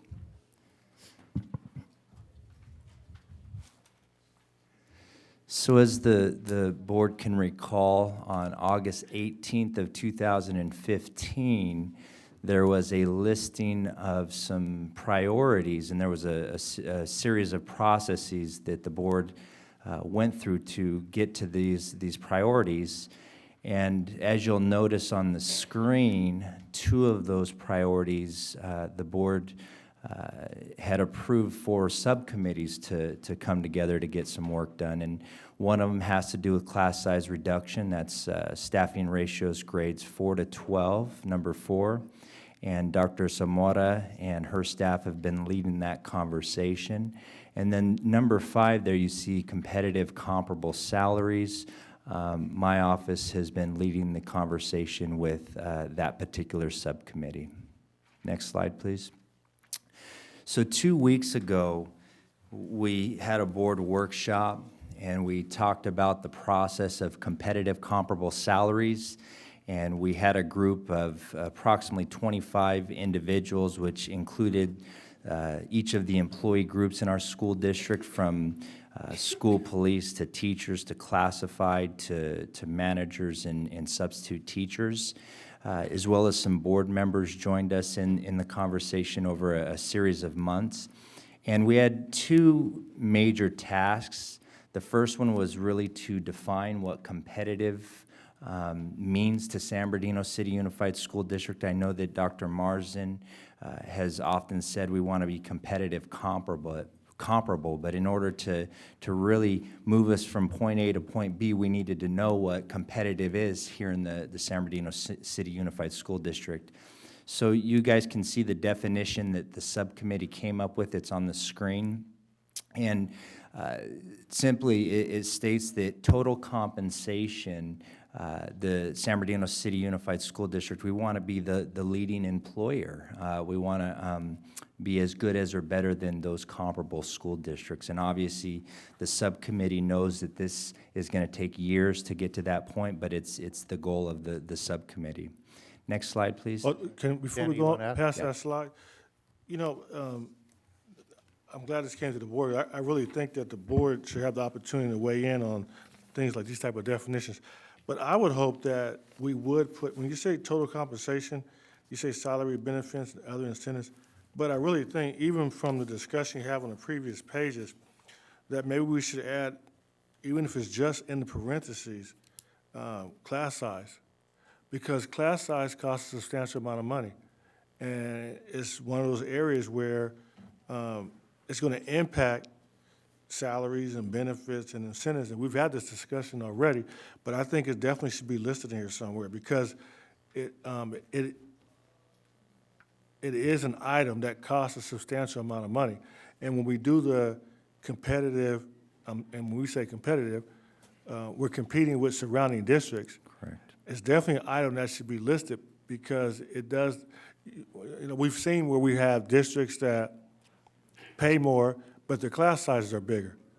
So that we should always had a discussion. It should be one of the variables that's factored in when we determine where we're at competitively and where we want to be, because it has to be weighed. How much do you want it to be class size reduction, and how much do you want it to be salaries and benefits and incentives and training, that type of stuff. But I think the words class size has to be in here. I just might take. Thank you, Mr. Tillman. I'll definitely bring that forward. So then the second piece in regards to competitive comparable, once we knew what our definition as a district of competitive was, the subcommittee went through, again, a series of activities which included some surveys and then some winnowing of comparable school districts and agencies, and the subcommittee came up with these comparable districts and agencies, and you'll see that they're a little different for managers versus teachers, classified, obviously school police, and then lastly, we have our substitute teachers. So those were the agreed upon districts and agencies the subcommittee came up with. Next slide, please.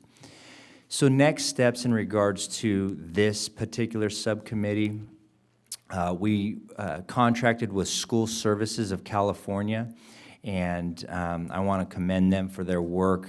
They did a lot of work in a very short period of time, and the subcommittee received a draft copy of this report on Friday, November 13th, this last Friday, and it's a pretty comprehensive report, about 150 pages, and it's a lot of information. So the goal is the subcommittee on Friday, we look through it, and there's some minor little changes, some questions and so forth. So we want to work with district staff as well as members of the subcommittee to finalize that report, which we'll be bringing to the Board of Education. Secondly, I think it's important that we involve some other stakeholders in this conversation. It's been predominantly district staff, and I think it's going to be important that we engage some parents as well as some other members of the community in the conversation. And that's going to be through maybe extended cabinet as well as some other vehicles. And then the hope is to bring to the Board of Education by January a recommendation in regards to the next steps, a dollar amount in regards to competitive comparables. So that's an update in regards to that particular subcommittee, and I believe the next slide will go into Dr. Zamora's work with the class size reduction. Thank you, Dr. Weisman. Good evening, everyone. As Dr. Weisman stated, the other committee that came out of board request was the Committee on Class Size Reduction. And we also had a pretty good-sized committee comprised of teachers, SBTA, principals. Our board member, Dr. Flores, attended all of the meetings. And as you see here, we've had 4 meetings so far. We are going to have 2 more meetings before we bring our recommendations to the board in January as well. On the next page, you can see some of the activities that took place during the committee. We did do a thorough review of the research with regards to the impact of class size reduction. We did, Janie Christakos presented on budget considerations. We did discuss our outcomes for 14-15. We did an analysis of current conditions, real numbers, HR. Dr. Amerson was there and supported that piece, as well as a comparison of surrounding districts and their class sizes. On the next slide, we also did a cost-based analysis. We did have representatives from facilities that talked about our current conditions. And the committee also discussed unintended consequences, such as the fact that there are some sites that have no additional space for class size reduction, and there were also conversations on the impacts of reorganizing our boundaries. Yesterday, we had a meeting with the committee to talk about preliminary funding for the recommendations that came out of the conversations. And the committee requested another meeting in December and a meeting in early January to finalize the recommendations to our board. So we are hoping, our goal is to bring the final recommendations to the board at the end of January. Thank you. If you can see on page 10, we just want to highlight our timeline. There's the board quarterly on December 8th. The first interim report will be presented December 15th. We know that the governor's budget proposal comes out in January, and that has a huge impact on our funding, and staff recommendations from subcommittees to come to our board in January at the second board meeting.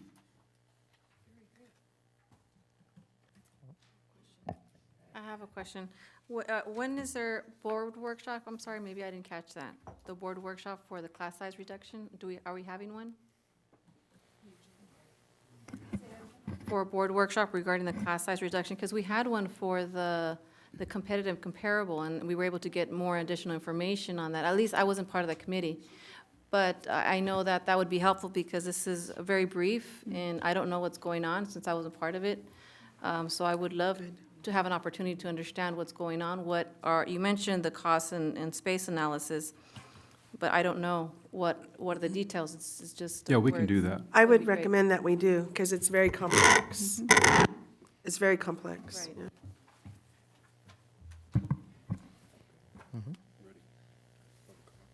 Great. Okay, great.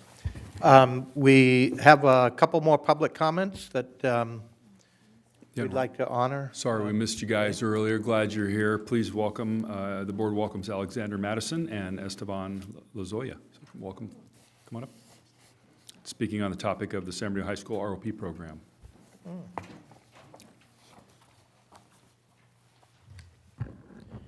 Good evening, I'm Alexander Madison, and I'm here as a representative on behalf of San Bernardino High School ROP programs. These include the baking, floral, and silk screening t-shirt design.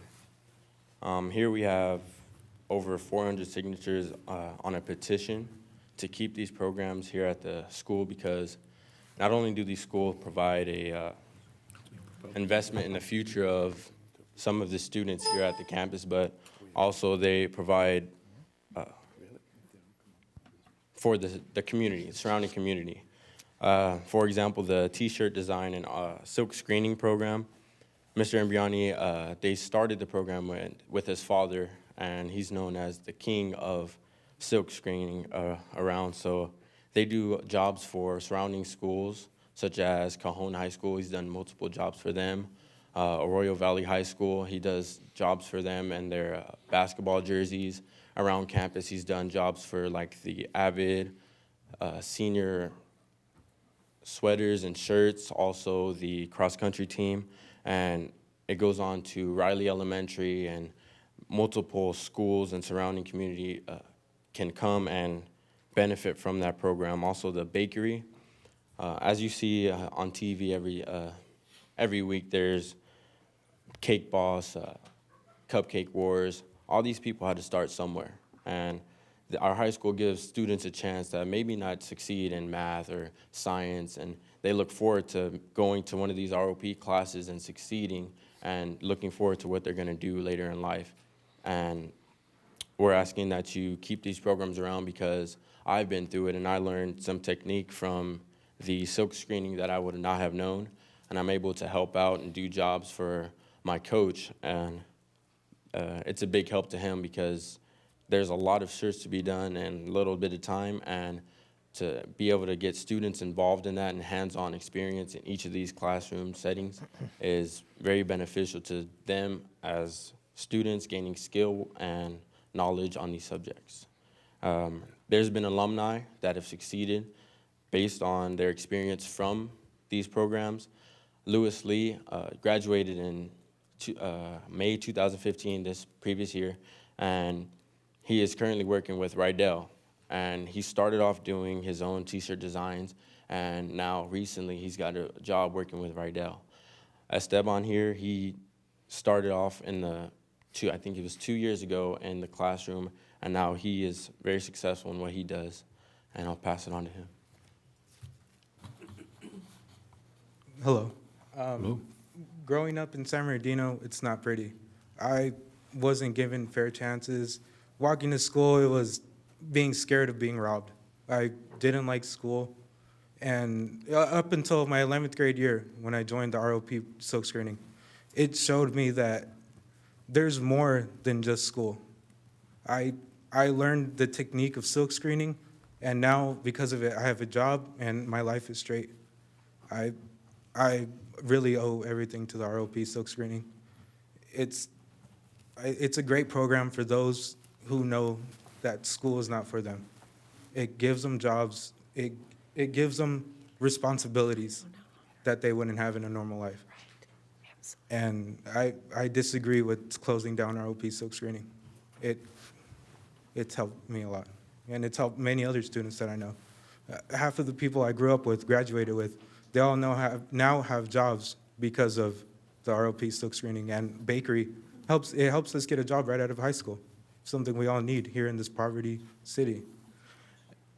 And I'm responsible for the Make Hope Happen polos, the orange ones. I printed those. When you came to our school, I printed the banners. Well, me and our team, we printed them. And it's a big mistake closing down ROP. Thank you. Thank you, Esteban and Alexander and the rest of you. And I hope before you leave tonight, you'll actually leave with my assistant Carla your names. I want to be sure that you have full information, because what I've heard from you is you don't have that full information yet. We don't have it agendized to discuss it as a board. But Dr. Volkemer, my deputy assistant over here, he's worked significantly on this work in our ROP programs, our career pathways. And there's some things that are occurring that we want you to be aware of and we would also like to have your voice on that conversation.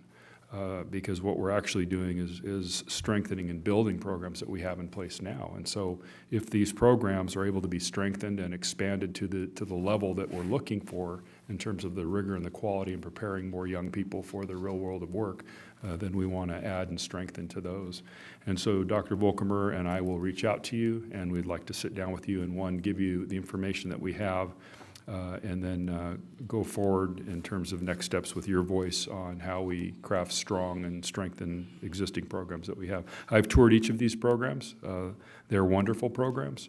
And as you've mentioned, and we appreciate that, and so we want to make sure that we have this communication loop going, so thank you. Well, let's see, I don't know who was first, but why don't we just start with Danny and run right down? Anybody, that okay? Well, thank you all for coming out. I don't know this is the first I heard about the issue in terms of ROP, but I agree with you guys in terms of how important it is to get experience at least at jobs. There was a study out recently that said that 50% of jobs are going to go away because of robotics within the next 10 years. So when you can find skills that allow you to do the type of work you're talking about and make a living and own your own business, it is a big deal. I went to San Bernardino High School, so I know what it's like to walk to school and have people that want to rob you. It was the same way when I went to school. I went to school there too, walking over the bridge. So a lot of that hasn't changed. So I know what you're talking about. And I know how it feels to get your job and start making your money, because I started working when I was a senior in high school and started going to school a half a day, and it was just like a relief to know that there was another world outside of school and how easy it was if you just were willing to get up and do a job and get paid, and that's what gave you the incentive to go on and realize that life could be a whole lot better. So I thank you guys for coming out. And it's not agendized, we can't talk a lot about it, but I'm sure we will agendize it to get update from the superintendent where we're at with it. But thanks for coming out. But you play football too, right? Didn't you guys break a record or something? What was the record you broke? Single season record. Come to the microphone so they can hear you. And give us your name. It was a single season rushing record. We broke Will Smith's record. It was held for 30 years. Wow. And pulled it off. And what's your name? How many yards? Alexander Madison. How many yards? At 2,057. Oh, my word. But thank you for coming out, and we'll make sure those programs stay in place, so not only benefit you students, you guys are here today, I know what you guys are here for today, to make sure you help other kids. So you guys are, leaders already, so thank you so much for coming out. Dr. Hill? Thank you, and I usually don't make comments with comments, so I'm doing things a little differently. Young man with the black shirt, aren't you the one who did the graphics on the Native Sons? Yes, I recently came out of the newspaper for designing the historic sign for San Bernardino High School. Thank you, wonderful job. Thank you. Please. And then, Alex, I've been following you for the last couple of years, and there's a great video with Alex. If I recall, Alex has a 4.7 GPA, and I know he just broke the records for running, but you're also in a dual immersion program. And, and I understand Stanford and someone else already looking at you, and Tell us in Spanish, I want to hear it in Spanish. A ver, ¿cómo se dice en español? Dilo en español. Queremos oír el Even though I acento don't que speak tiene. it. I don't know, you hit me now, it's gone, but, I have 12 Division I offers right now, so that's 12. Oh. 12 divisional offers. Division I offers. Oh, congratulations. just want to say congratulations to all of you, and especially to these two young men. Just appreciate all that you're doing, and I understand your goal football is at San Bernardino High School, so for your 50th anniversary Super Bowl. So I think Mr. Mark Say is looking forward to being there when you have your assembly. So congratulations, and thanks to all of you for caring about a well-deserved area, which is ROP. Thank you. Thank you, Margaret. Barbara? Yes, Esteban and Alexander, I just want to thank you for coming forth. I'd like to, before I go on, I'd like to know how you knew about, who notified you that they were eliminating the ROP program? My senior year, which was last year, some lady came in and she had to change the ROP stickers on them to, I'm not sure, career or something. And she said that they are gonna just close down the programs. And so that's why I came out here and was just. So are they eliminated now? Is ROP eliminated? No, I think this is their last year. Oh, ROP is, what is it? Come. We're not sure what it's called. It's career something. Yeah, they've already eliminated ROP, and I believe this is their last year. They took out our auto shop that we have there, and I think this is the last year for the bakery and silk screening. Okay. And floral. And I also work for the district. I'm a student intern. I'm going to school. Good for you. All because of the ROP program. Fantastic. So I agree with my colleagues. I mean, ROP is really important. It's been historically important in terms of, providing skills. And we know that entrepreneurship, your own businesses, is where you have to go in terms of, earning a living. And if you're really good at it, like you are, all of you are, in terms of where you want to go, I think it's really, really key. And I would like for us to look into this, like you said, Dr. Marston, and clarify, where we're at. Because I personally, as a board member, I don't even know that was eliminated. And certainly, we're the ones that set the policy. We're the ones that approve and fund things. So it disturbs me that I don't know about it. And I'm upset, because that's something, a lifeline for you guys. And, so I hope that you will follow through and that we know also what's going on, because I certainly would not vote to eliminate that. In fact, I would vote to increase it and other pathways as well. Okay, thanks. Linda? Thank you. I just want to say that I'm anxious to have the district decide, see what really is going on. But I want you to know that I have used your bakery many times. I have used, for events. And I've used the flower department many, many times for decorations for parties and stuff. It's wonderful. And the silk screening, I really haven't used you guys, but I've seen what you've done, and it's outstanding. And ROP is very special, and so I'm anxious for the district for us to sit down and really see what's going on, because I'm happy you came out, because now we will really delve into it. So thank you. Great, thank you. Abigail and then Danny? For me, I actually was in ROP. I was in ROP Culinary Arts back in high school. And it was a great way for the discipline. We actually had a cafeteria where the teacher was to come and eat. I would be the waitress, and I would be the one that would cook some of the food in the back. And it was great, and because we decorated the places and you mentioned, we had many parties where individuals would come and get our services. We actually would get paid sometimes and a little stipend.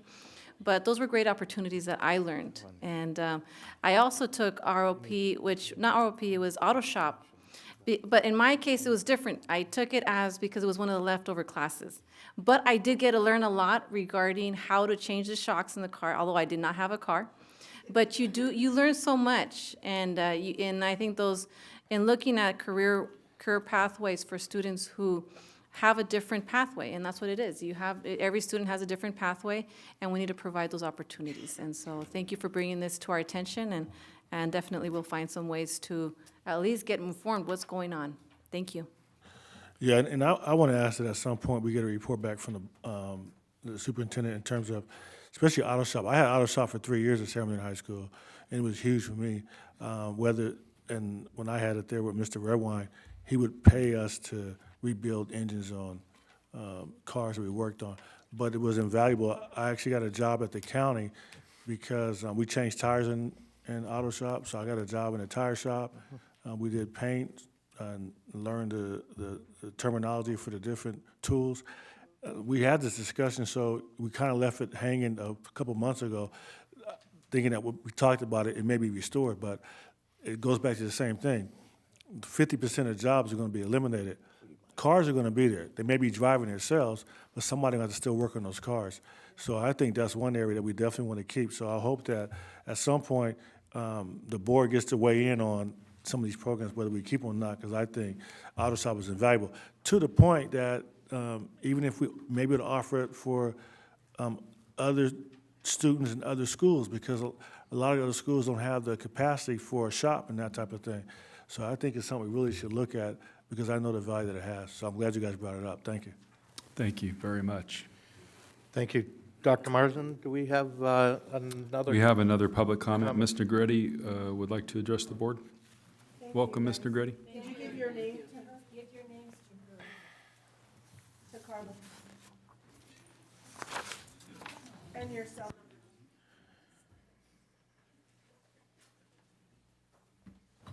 And board, as Ms. Negretti's coming up, just to make you aware, and I'll let Harold speak to this for a second, but in terms of the state's funding for ROP, it is correct that's no longer in play. And so Harold, I'll let you just briefly mention, and then we'll provide a full update to the board where we are later.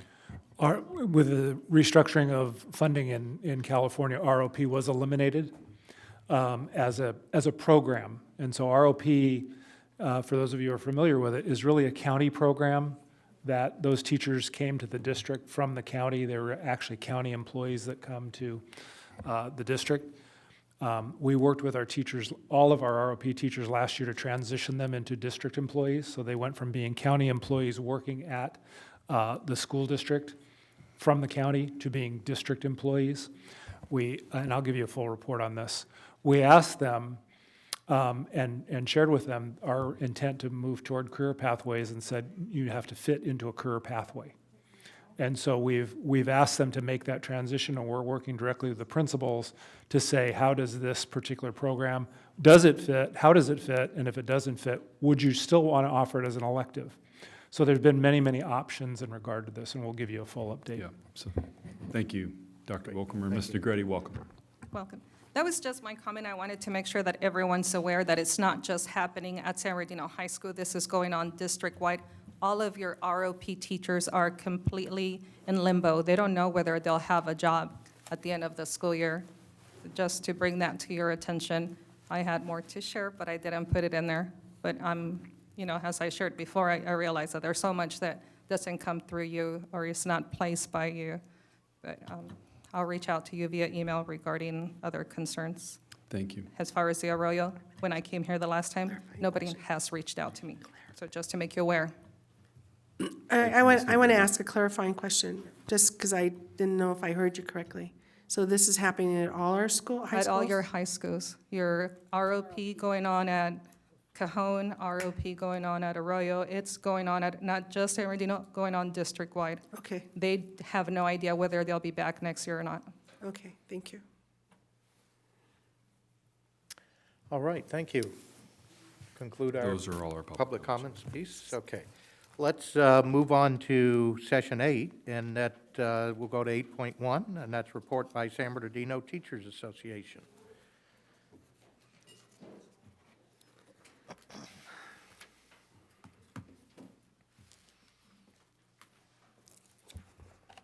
Good evening, President Gallo. Welcome back, and members of the board. Dr. Marston and Cabinet, I'm Robert Rodriguez, President of the San Bernardino Teachers Association. And for tonight's report, we would like to celebrate the career and legacy of Board Member Linda Savage.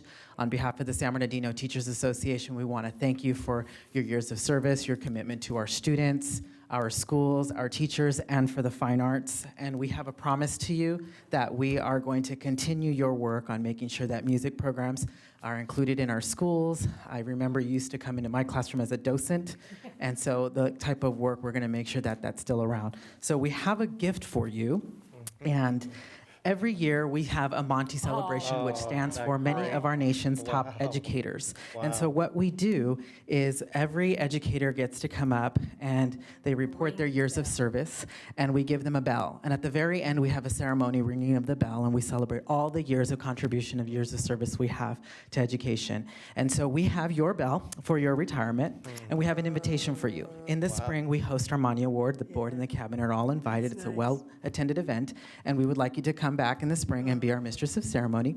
And so you will I be would joined. be more than happy to. Wonderful. So you will be joined with all of our retirees, and we will have you ring your bell at that point. So I actually have this for you.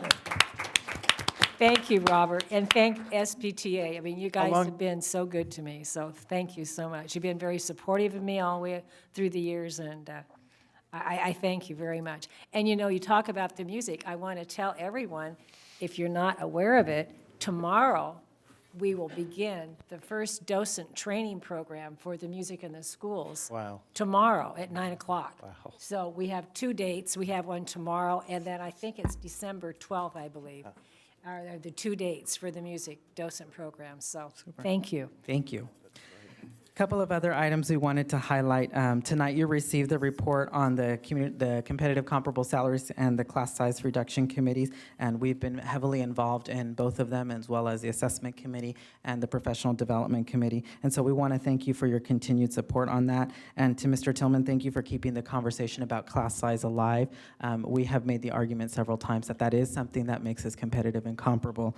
And so it's been the teachers, along with parents, who have been advocating for that. So we want to make sure that that continues to be at the forefront of the Board of Education. Also to remind you and to caution you, as these committees get larger, we want to make sure that it doesn't drown out the voices or the work of what we need to do. Committees are great for input, and we certainly are very thankful to have the opportunity to be there. We've hosted several of them, and we'll continue to partner with the district to do that, but we also don't want it to take away from the work that we have to do or the responsibility of the people who have to get that work done. So we are happy to partner with you as we do that. With regards to the ROP issue, Dr. Volkemer did speak well about that. Also, Assembly Bill 86, which passed last year, talked a lot about the reorganization of adult education and the development of a consortium between school districts who have adult ed programs and community colleges. And so a lot of this work kind of interweaves in what has been going on with the whole pathways conversation. However, I think sometimes if you heard these students, they did an excellent job talking about the programs that they have. A lot of times people don't think it's very glamorous to say we have a baking program and we have an auto shop or a silk screening, but that doesn't mean it's not important.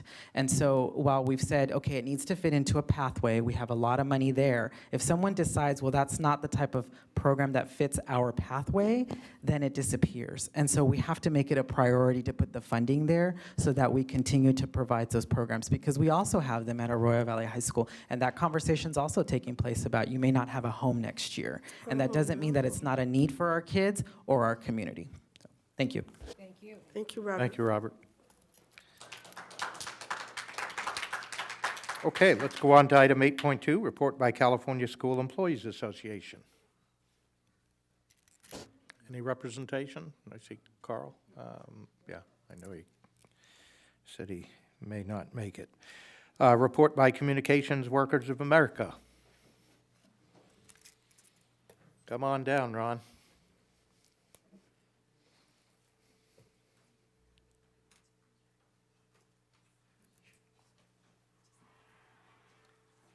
Good evening, Board, Dr. Marsden. Been a great night so far, right? I'm here with everybody coming along. I have several things. I'm sad to see Linda Savage leave. I often thought that she was probably one of the most calm people on the board, and a lot of things. Yeah, you're probably right about that. I guarantee you, you're right about that. That's what we gave her for, because we heard that she likes flowers and everything, and we thought that's great. this way she could smell them while she's sitting up there amongst all you people. You think she's more calm than me? You really think so? That's why they're at opposite ends of the dais, mind you. Okay. And then, like Dr. Flores mentioned, the problem we had at Gomez Elementary, the 6th grade. A few of us went out to Gomez and visited it. And I have to say that I really appreciate what Dr. Emerson did. He has taken and put in a very strong substitute teacher. And he also, with her, put in a brand-new resident sub so that the resident sub could see how the teacher that has control of the class manages things so that she would be a better substitute while we were there. And while I was there, I walked around and noticed that, you know, we got El Nino coming up, and I know that John doesn't have the money to build any awnings. But boy, that's a long distance from the 2nd grade to the cafeteria. So maybe we can get CSEA to get some rain gear and put on a fast cart and take the food to the kids. I don't know. There were 16 parents working in their little parent center, getting things ready for, I believe it's tomorrow, they're going to have a Native American drumming. It was nice to see all those women just crowded around and working and making things for their children to use. I have here a state bill. As you know, I have many times asked you for a student representative, and somehow or another it's always been plugged somewhere else. Well, the state bill that the governor just signed on the in October says that you got 60 days. So hopefully next year with the new board, we will also see a student representative. That was Senate Bill 532. Okay. I had hoped to celebrate the settling of the contract with the district tonight. I also have a birthday coming up in a couple of days, and I thought that would have been a great gift, but it didn't happen. And I see that all the management's up for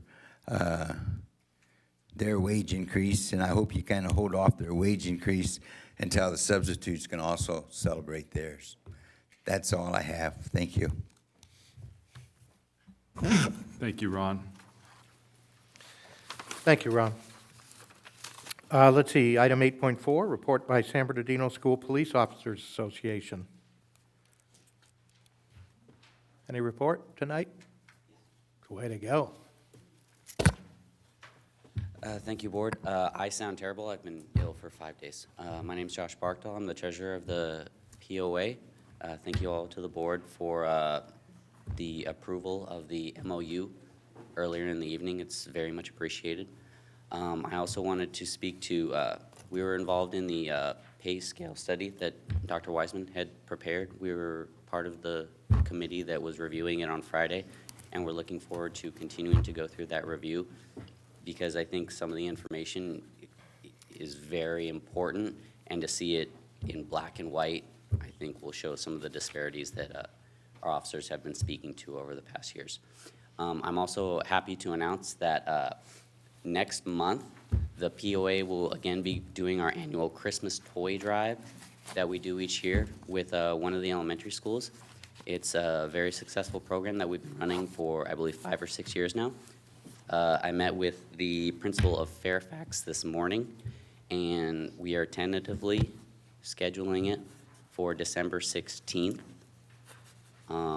We will be distributing toys to all of the first graders and the second graders at the school, possibly the kindergartners as well. We do that through a partnership with Mattel. It involves one of our officers dressing up as Santa and distributing toys to all the kids at the school. It appears we are also doing the same thing we did last year, which will be donating Christmas trees to some of the families that attend the school. That went over very, very well last year when we did it at Hunt Elementary. The officers are always very excited on the day that we get to do this, because the staff tends to make it a very big deal and gets all the kids excited. And actually, excuse me, when I spoke to the principal today to inform her that we had chosen Fairfax Elementary, she burst into tears when I started explaining it to her. She was very excited.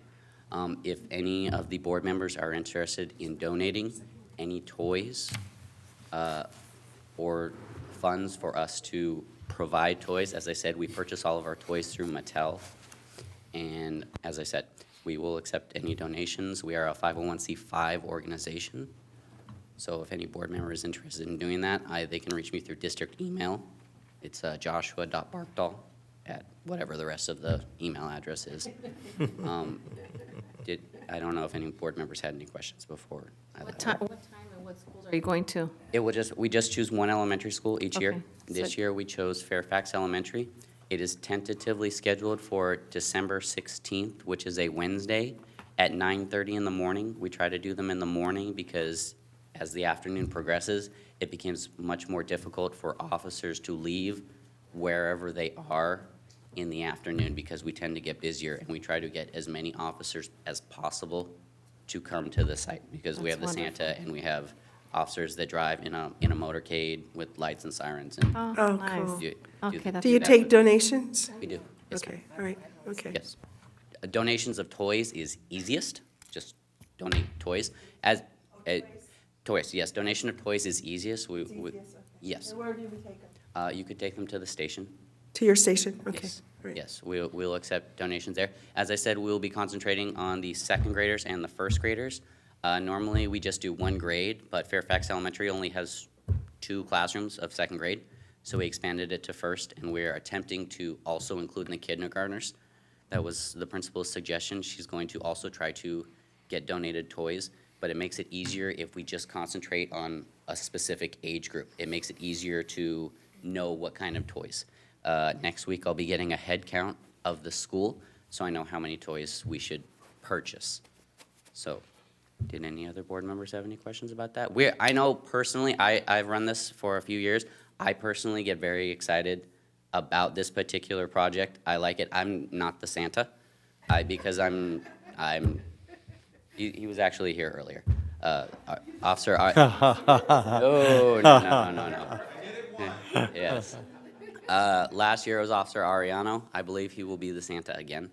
But it's very fulfilling to me to do it. And I'm also helping to do the Christmas trees, because several of the families that we took them to could not stop crying because it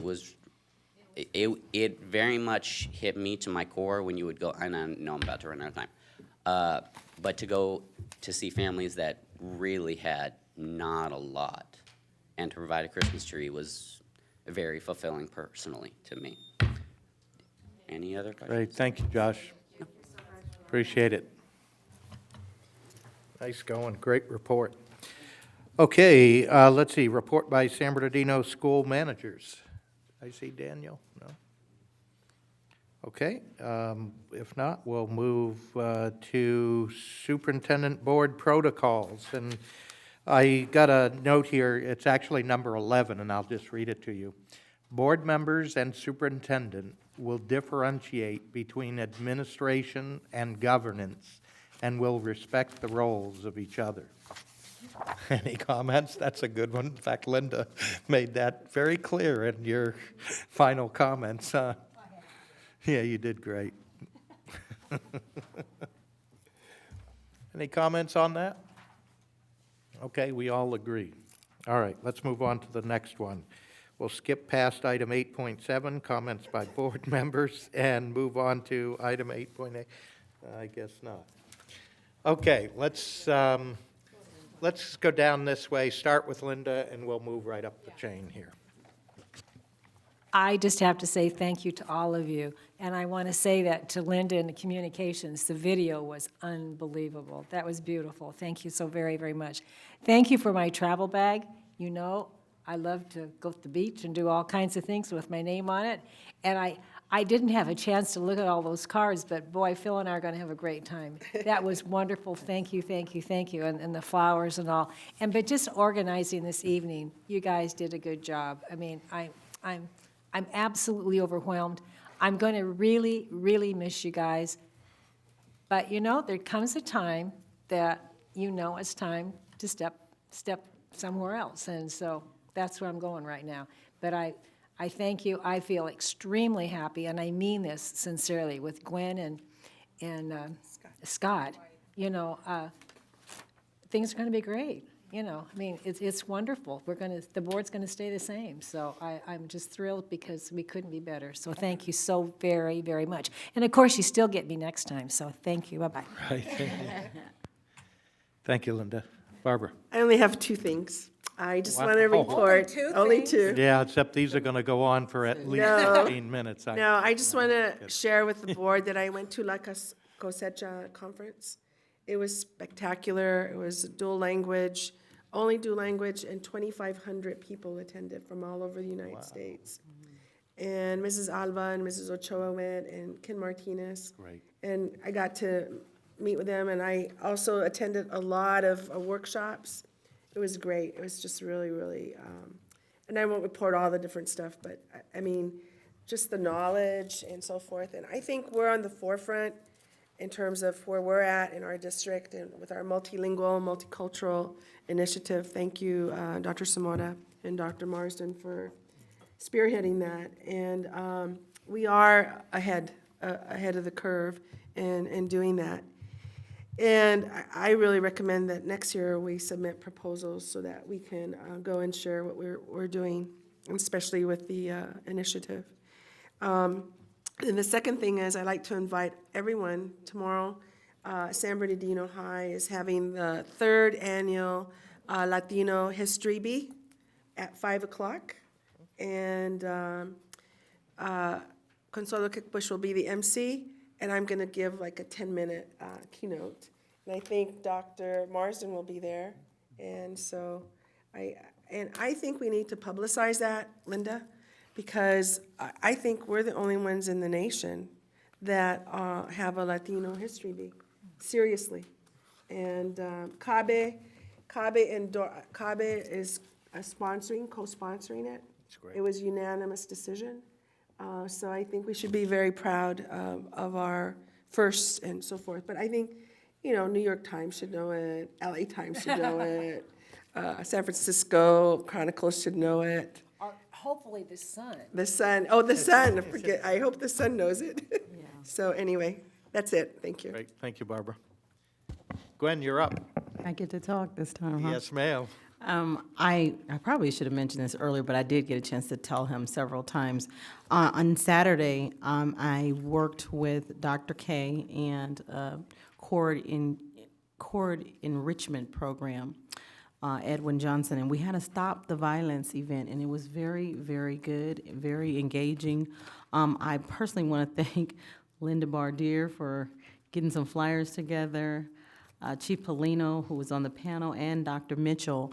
The event allowed community members from the county, from the city, Virginia Marquez was there, a lot of leaders, and especially here from our district, and we were able to get in a room together and talk about some of the issues that we're facing, but how to work together. So it was a collaborative effort. Parents, students, those students were immaculate over there in their just being available, whatever parents needed or individuals needed. We actually had a known, if you've seen the movie Stomp the Yard, that celebrity came down and did a motivational speech at the end to the students and to the parents that were there. It was a Saturday, and what was most impressive, no one was looking to leave. They were there asking questions, engaged, and Chief Polino has mentioned that even some of the individuals have reached out to him, and that's exactly the outcome we wanted, to kind of humanize the different aspects of the work that we all do and let parents and students know that we're all here to work together. So it was a great event. San Bernardino City Unified School District was represented well, because I was there. But we're just thankful for that support, and we're just going to continue to reach out to our parents. I got an opportunity to be at the PK graduation. That was good. That was a crazy raining day, but it was good to be able to go and support parents in their efforts to get educated and seek more knowledge so they can better serve their students. So that was great. Thank you. Thank you, Gwen. Dr. Hill. Thank you so much. I have a few, but they'll be short. I had a great time and just always enjoy being on the San Bernardino High School campus. I went there as they observed their 100th anniversary and also celebrated the homecoming and all the other events, and it also occurred right after the officer was killed in a car accident, so it's a moment of silence for Officer Hain. I went to the Parent Institute, and I just want to say to Gonzalo and to Aldo, he did a great job. I went there to speak, and I felt honored because I had a chance to speak before Dr. Louis Rodriguez did. But I went back for their graduation where I guess about close to 100 parents received certificates. It was absolutely wonderful. Enjoyed the safety conference. I know Chief Polino, we're on the right track. The gathering, Dr. Marsden, I just want to share with you that I'm hearing from people who just said how outstanding that was. I did hear one negative complaint, which was, well, we just want to hear from the school district. We don't care. So some people were not pleased with the forum, but they want to hear more about the school district. And I said, well, I hope you wrote it on your survey, and they said they did. Yesterday, I had an opportunity to go into Los Angeles to a conference with Dr. Marsden and Robert. I was just fascinated, and I thought it was well done, and I liked the collaboration. I'm sure the superintendent will share a little bit more about that, so I'll stop at this point. Today, I went by Curtis Middle School, where the committee was there, along with Dr. Mitchell, with the Schools to Watch, and hadn't been involved in that type of process before, but I was glad to be there. Curtis was the first school I had an administrative assignment, so it meant a lot to me to see what's going on and the wonderful work that Ms. Vicadova is doing. And I conclude with last Saturday, had an opportunity to go to Colton for their CART, C-A-R-T, and I'm bad with acronyms, so don't even ask me what it means.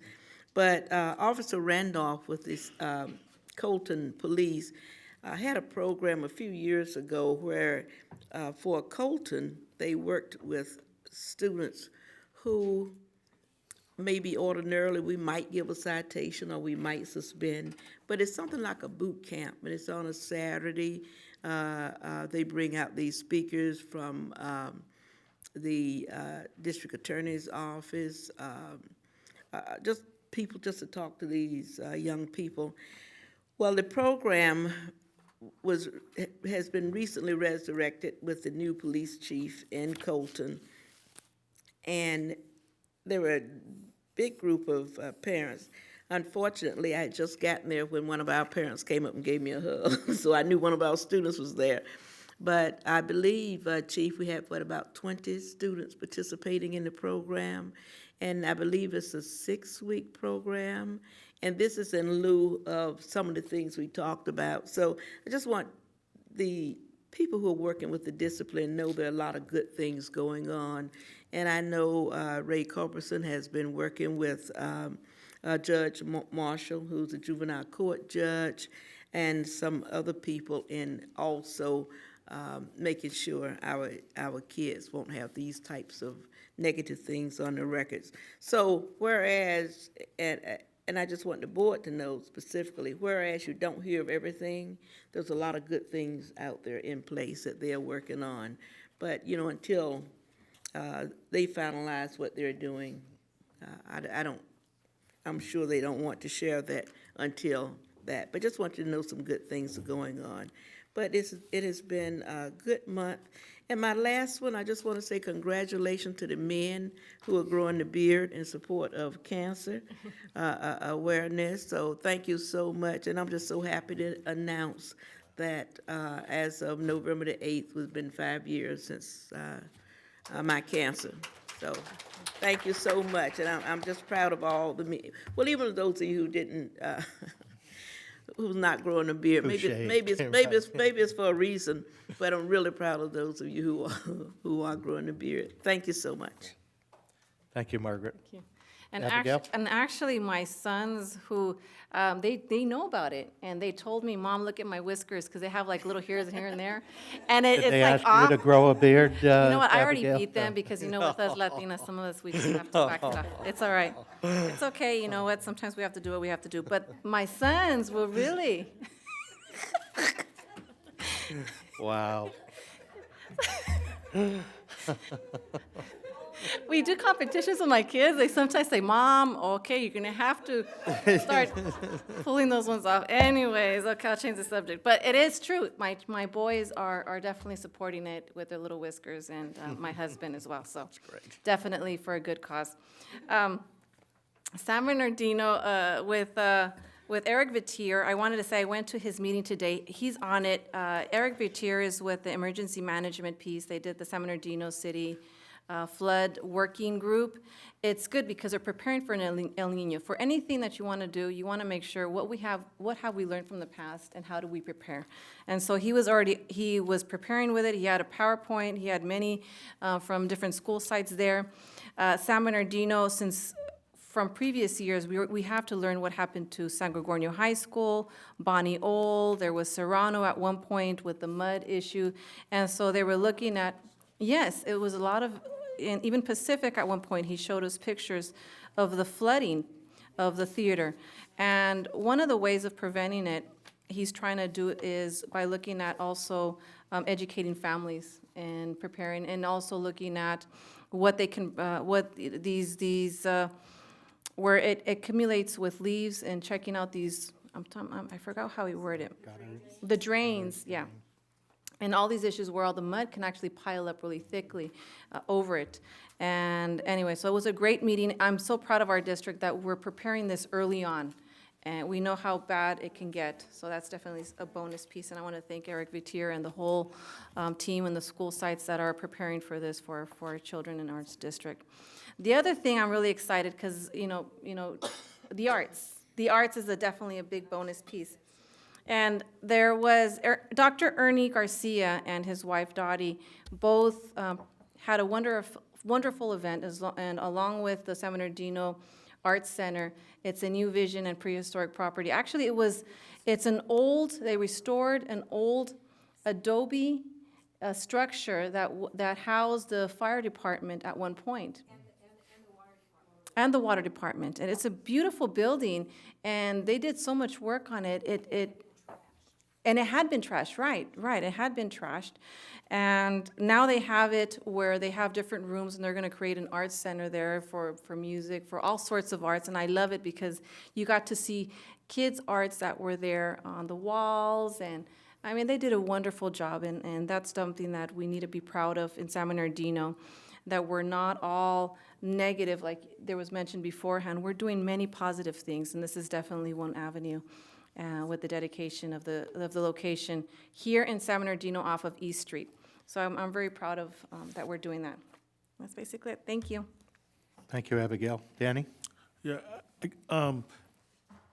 I know we had some parents come out a couple of times about the past and issues at Cajon.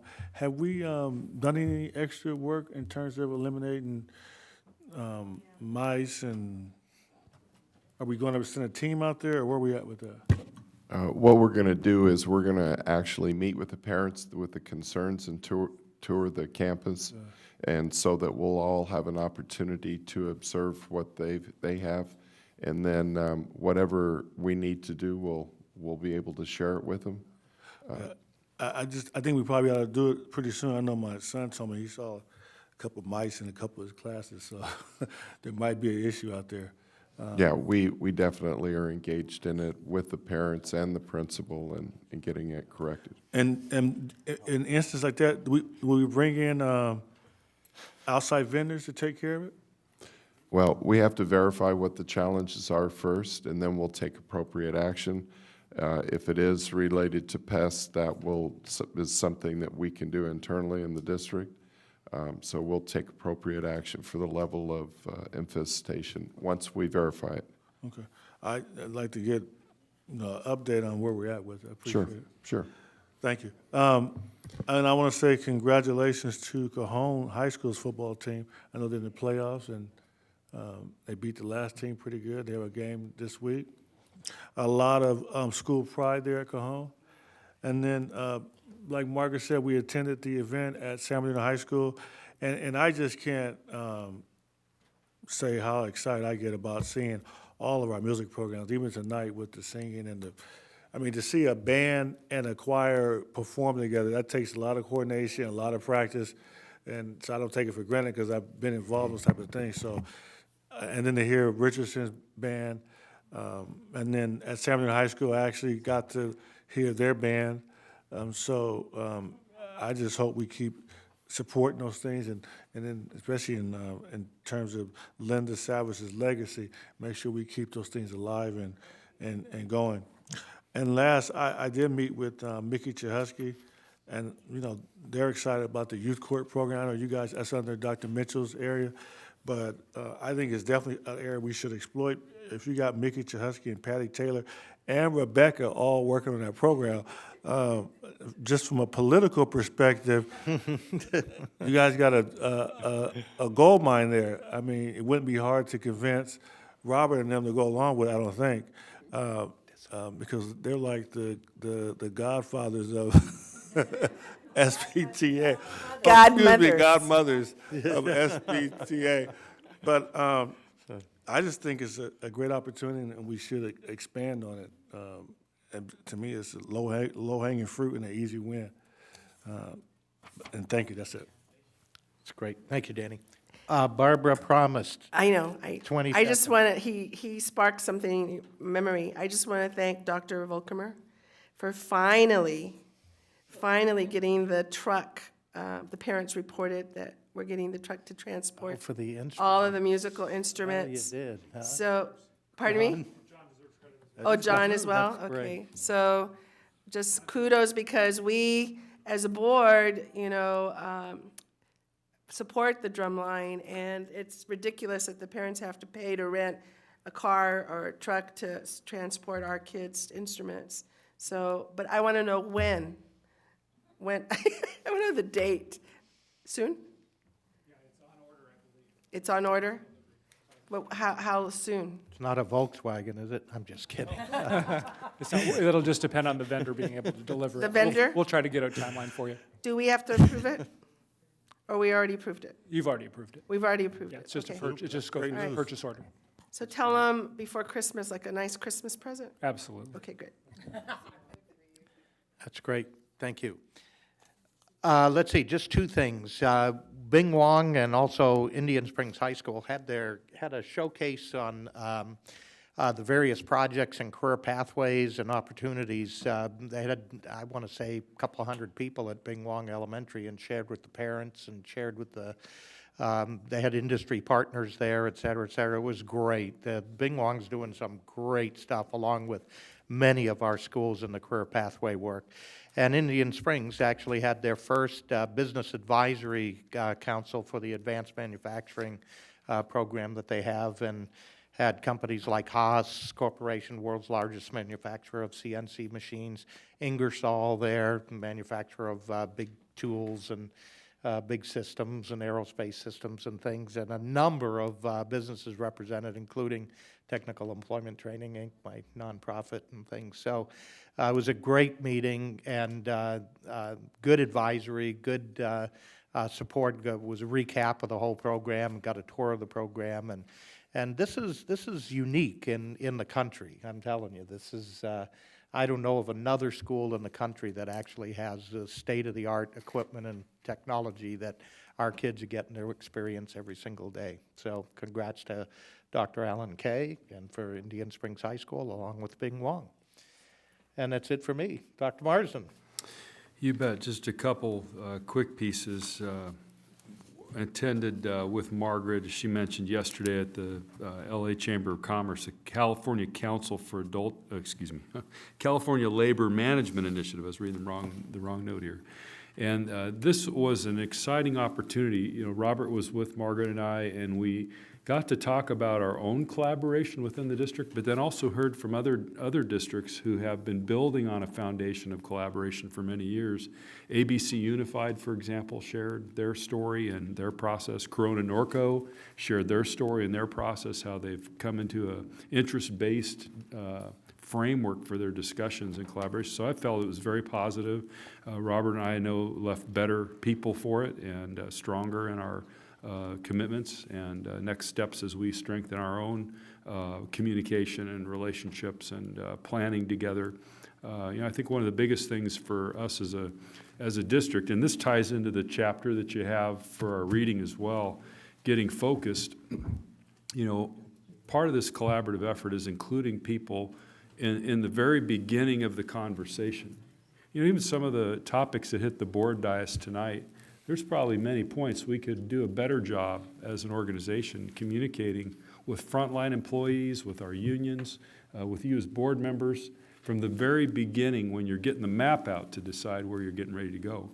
And that is a challenge in a large urban. We're not alone. And when we heard from some of these other districts, they talked about them taking years to build the kind of capacity to where they had that level of collaboration. So excited to work on that kind of work. That was a great outcome. I was pleased to attend this past weekend with a couple other folks from our team, California Council for Adult Education, where our own Mr. Gallo was awarded with the Mr. Mike Gallo Award. So he was the first recipient of an award named after him. So he will begin to every year recognize others with that award who have supported adult education, and that came out loud and clear. He was the California Council speaker last year, and so they wanted to also recognize his tireless efforts for that. We also, one of our adult school teachers, Roland Espinoza, was recognized, and it was exciting to see, board. You can be proud of this. We were the only adult school that had repurposed or rebranded their adult school in the Inland Career Education Center. And when we mentioned the name, everybody in the audience is kind of like, ooh, that's a great idea. Why didn't we think of that? So it was really neat to see, and so that was a positive piece.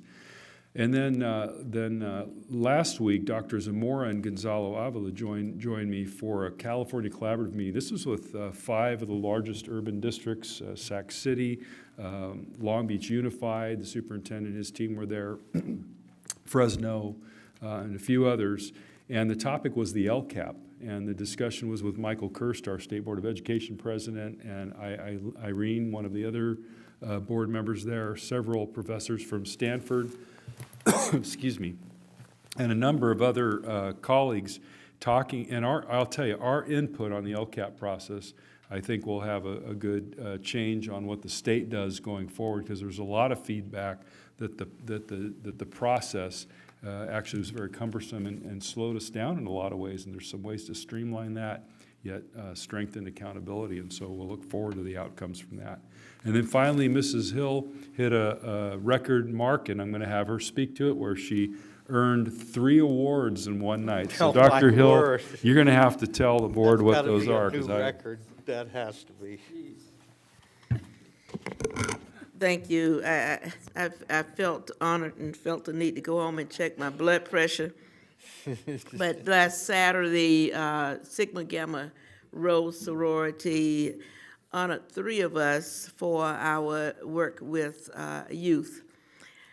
And of course, I was aware that I was getting that award, but what happened afterwards, from those 3, they gave another award to the person they felt deserved the Beacon of Enduring Life Award. And I was the recipient of that, which was a surprise to me. Then Saturday evening, so I went to CART first. From CART, we went to Laverne for that award. From there, I went to Indian Springs to see what was going on. Got home, and I was really tired. I said, I think I'm going to stay in. Then I said, no, I better go to the debutantes ball, because I told them I would be there. So now I head out to the Orange Show. And while I'm sitting there, they gave their Community Service Award. And, you know, so they were talking about the person that had been in education. Well, that didn't mean anything to me, a whole lot of folks there. And going to Cal State. And then when they said, and I remember at Highlands Women's Club, I said, oh my gosh, they're talking about me. So that was a surprise. So that was a record to get 3 awards in one day. But I'm thankful to the Swans, Gamma Sigma Rho, and everybody else who were involved in that. I've been trying to join that sorority for a long time, Margaret, and you just won't have me. You could be the thorn. Of course, I usually never join an organization that would have me as a member anyway, but You know, so I want to make sure we mention that for Margaret, because that was neat. And driving with her is always a kick, so I got a good time to chat all the way down to LA. So, you know, in our book, and I'll just highlight, there's 4 pieces in here that, you know, I want to highlight them because when I thought about the districts who've worked closely and directly with Mike Fullen, who wrote this book, Garden Grove, Long Beach, Corona Norco, Sanger, Fresno, Sac City, Oakland, they've all been working, they're in the top districts. They've been working directly with Mike Fullen, Mike Fullen, who's written this book. Listen, we're doing some of these things. 1, be transparent. Acknowledge and get clarity on the issue. Consider quick, transparent assessment methods, surveys, focus groups, interviews, identify the perceptions of staff, leaders, school board members, students, parents, and community. So we're doing more and more of that. Building a collaborative approach, developing a clear strategy, and then going forward to cultivating engagement. So I see us doing, you know, we're not where we want to be yet, but we're certainly moving in that direction. I think this is a kind of work that reminds us, this is built on, Michael Fullen's been doing this kind of work for a long time, and he's distilling the practices into pieces that we can, you know, learn from. So just, you know, as you read it, I don't want us to belabor the book, but I think it's important that you do have that information and consider it as a board, since it is work that's working. any other comments from board members? Okay. Maybe you can get the notebook, 'cause I think I missed that. Okay, let's see, I did skip over item 8.8, board committee reports. Do we have anyone that wishes to report out any board committee action? I didn't think so. You know, we had a number of committee meetings from budget to, you know, yeah, we had a bunch of them, so. Great. Okay, let's move on to our consent calendar. Okay, it's been moved and properly seconded that we approve the consent calendar as presented. Anyone want to remove any items or pull any items? I Barbara? do. I would like to pull 9.12 because I did not get the binder to review all the site plans, Okay, and I would like to review them and read them. We can do that. There'd be no impact if we did that. so do you want to pull the item For next time? and post it for next time? Is that what we're saying? Yes, I would like to Because you're pull going to it need for time to next time. review. If So that- I have an opportunity to Yeah, review. I will have when we get to there, have staff comment, however, on that topic, just for the Okay. board's information. as well. Okay. And any other items? Okay, then let's call for the question, please. So moved. Please vote. Doctor, thank you. And do we have a comment on 912, Dr. Marsden? Yes, actually, I'll have Dr. Zamora speak to it, but just to raise to your level of awareness, yes, you did receive the notebooks later than we had Yeah. anticipated. And Barbara will get you yours. And this whole process has been pushed up from where it was in the past. I want you to hear a little, capture the. Yes, thank you. And we do want to apologize and take full responsibility. Unfortunately, my office did not include it with your board packet on Friday. As it does include the executive summaries of all of our schools. And this year, as a result of us working on the process, the plans are being brought to you a lot sooner than they were last year. Last year, they were 6 months later into the school year. So we are aligning our systems to get to a point where we will bring the reports to you, the school plans, earlier before the school year starts. So that's our goal, and again, I do want to apologize and take full responsibility. Dr. Flores, I have a copy here with me, and I can give you this right now. And definitely, there is no negative impact, and we can bring it back to the next meeting. So thank you so much. Thank you, Dr. Great, thank you. All right, that concludes our consent agenda, and let's move on to our action items.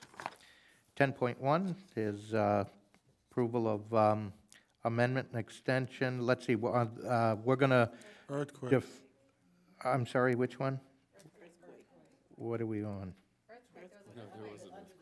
I'm sorry. Do I? Oh, I see. We're okay. I thought that was, the earth moves when I'm with you guys anyway. Was that really an earthquake? Yeah. John, what are you doing about these facilities? This is all I want to, hey, we're still standing, right? It's still going? I'm going to recommend, Mr. President, that So we we're gonna move pull- these yeah. action items. I think the board was going to move item 10.1 to the next meeting. Right. And then the other items to 10.2 as consider well. after the second closed session, because we're moving the discussion on those items. So any action taken to be outside of. Okay, let's go to item, let's see. Let's see. 10.9. I'm sorry, 8, yeah. We're going to Yes. 10.8. Yes, I hope we have enough time to discuss this item, but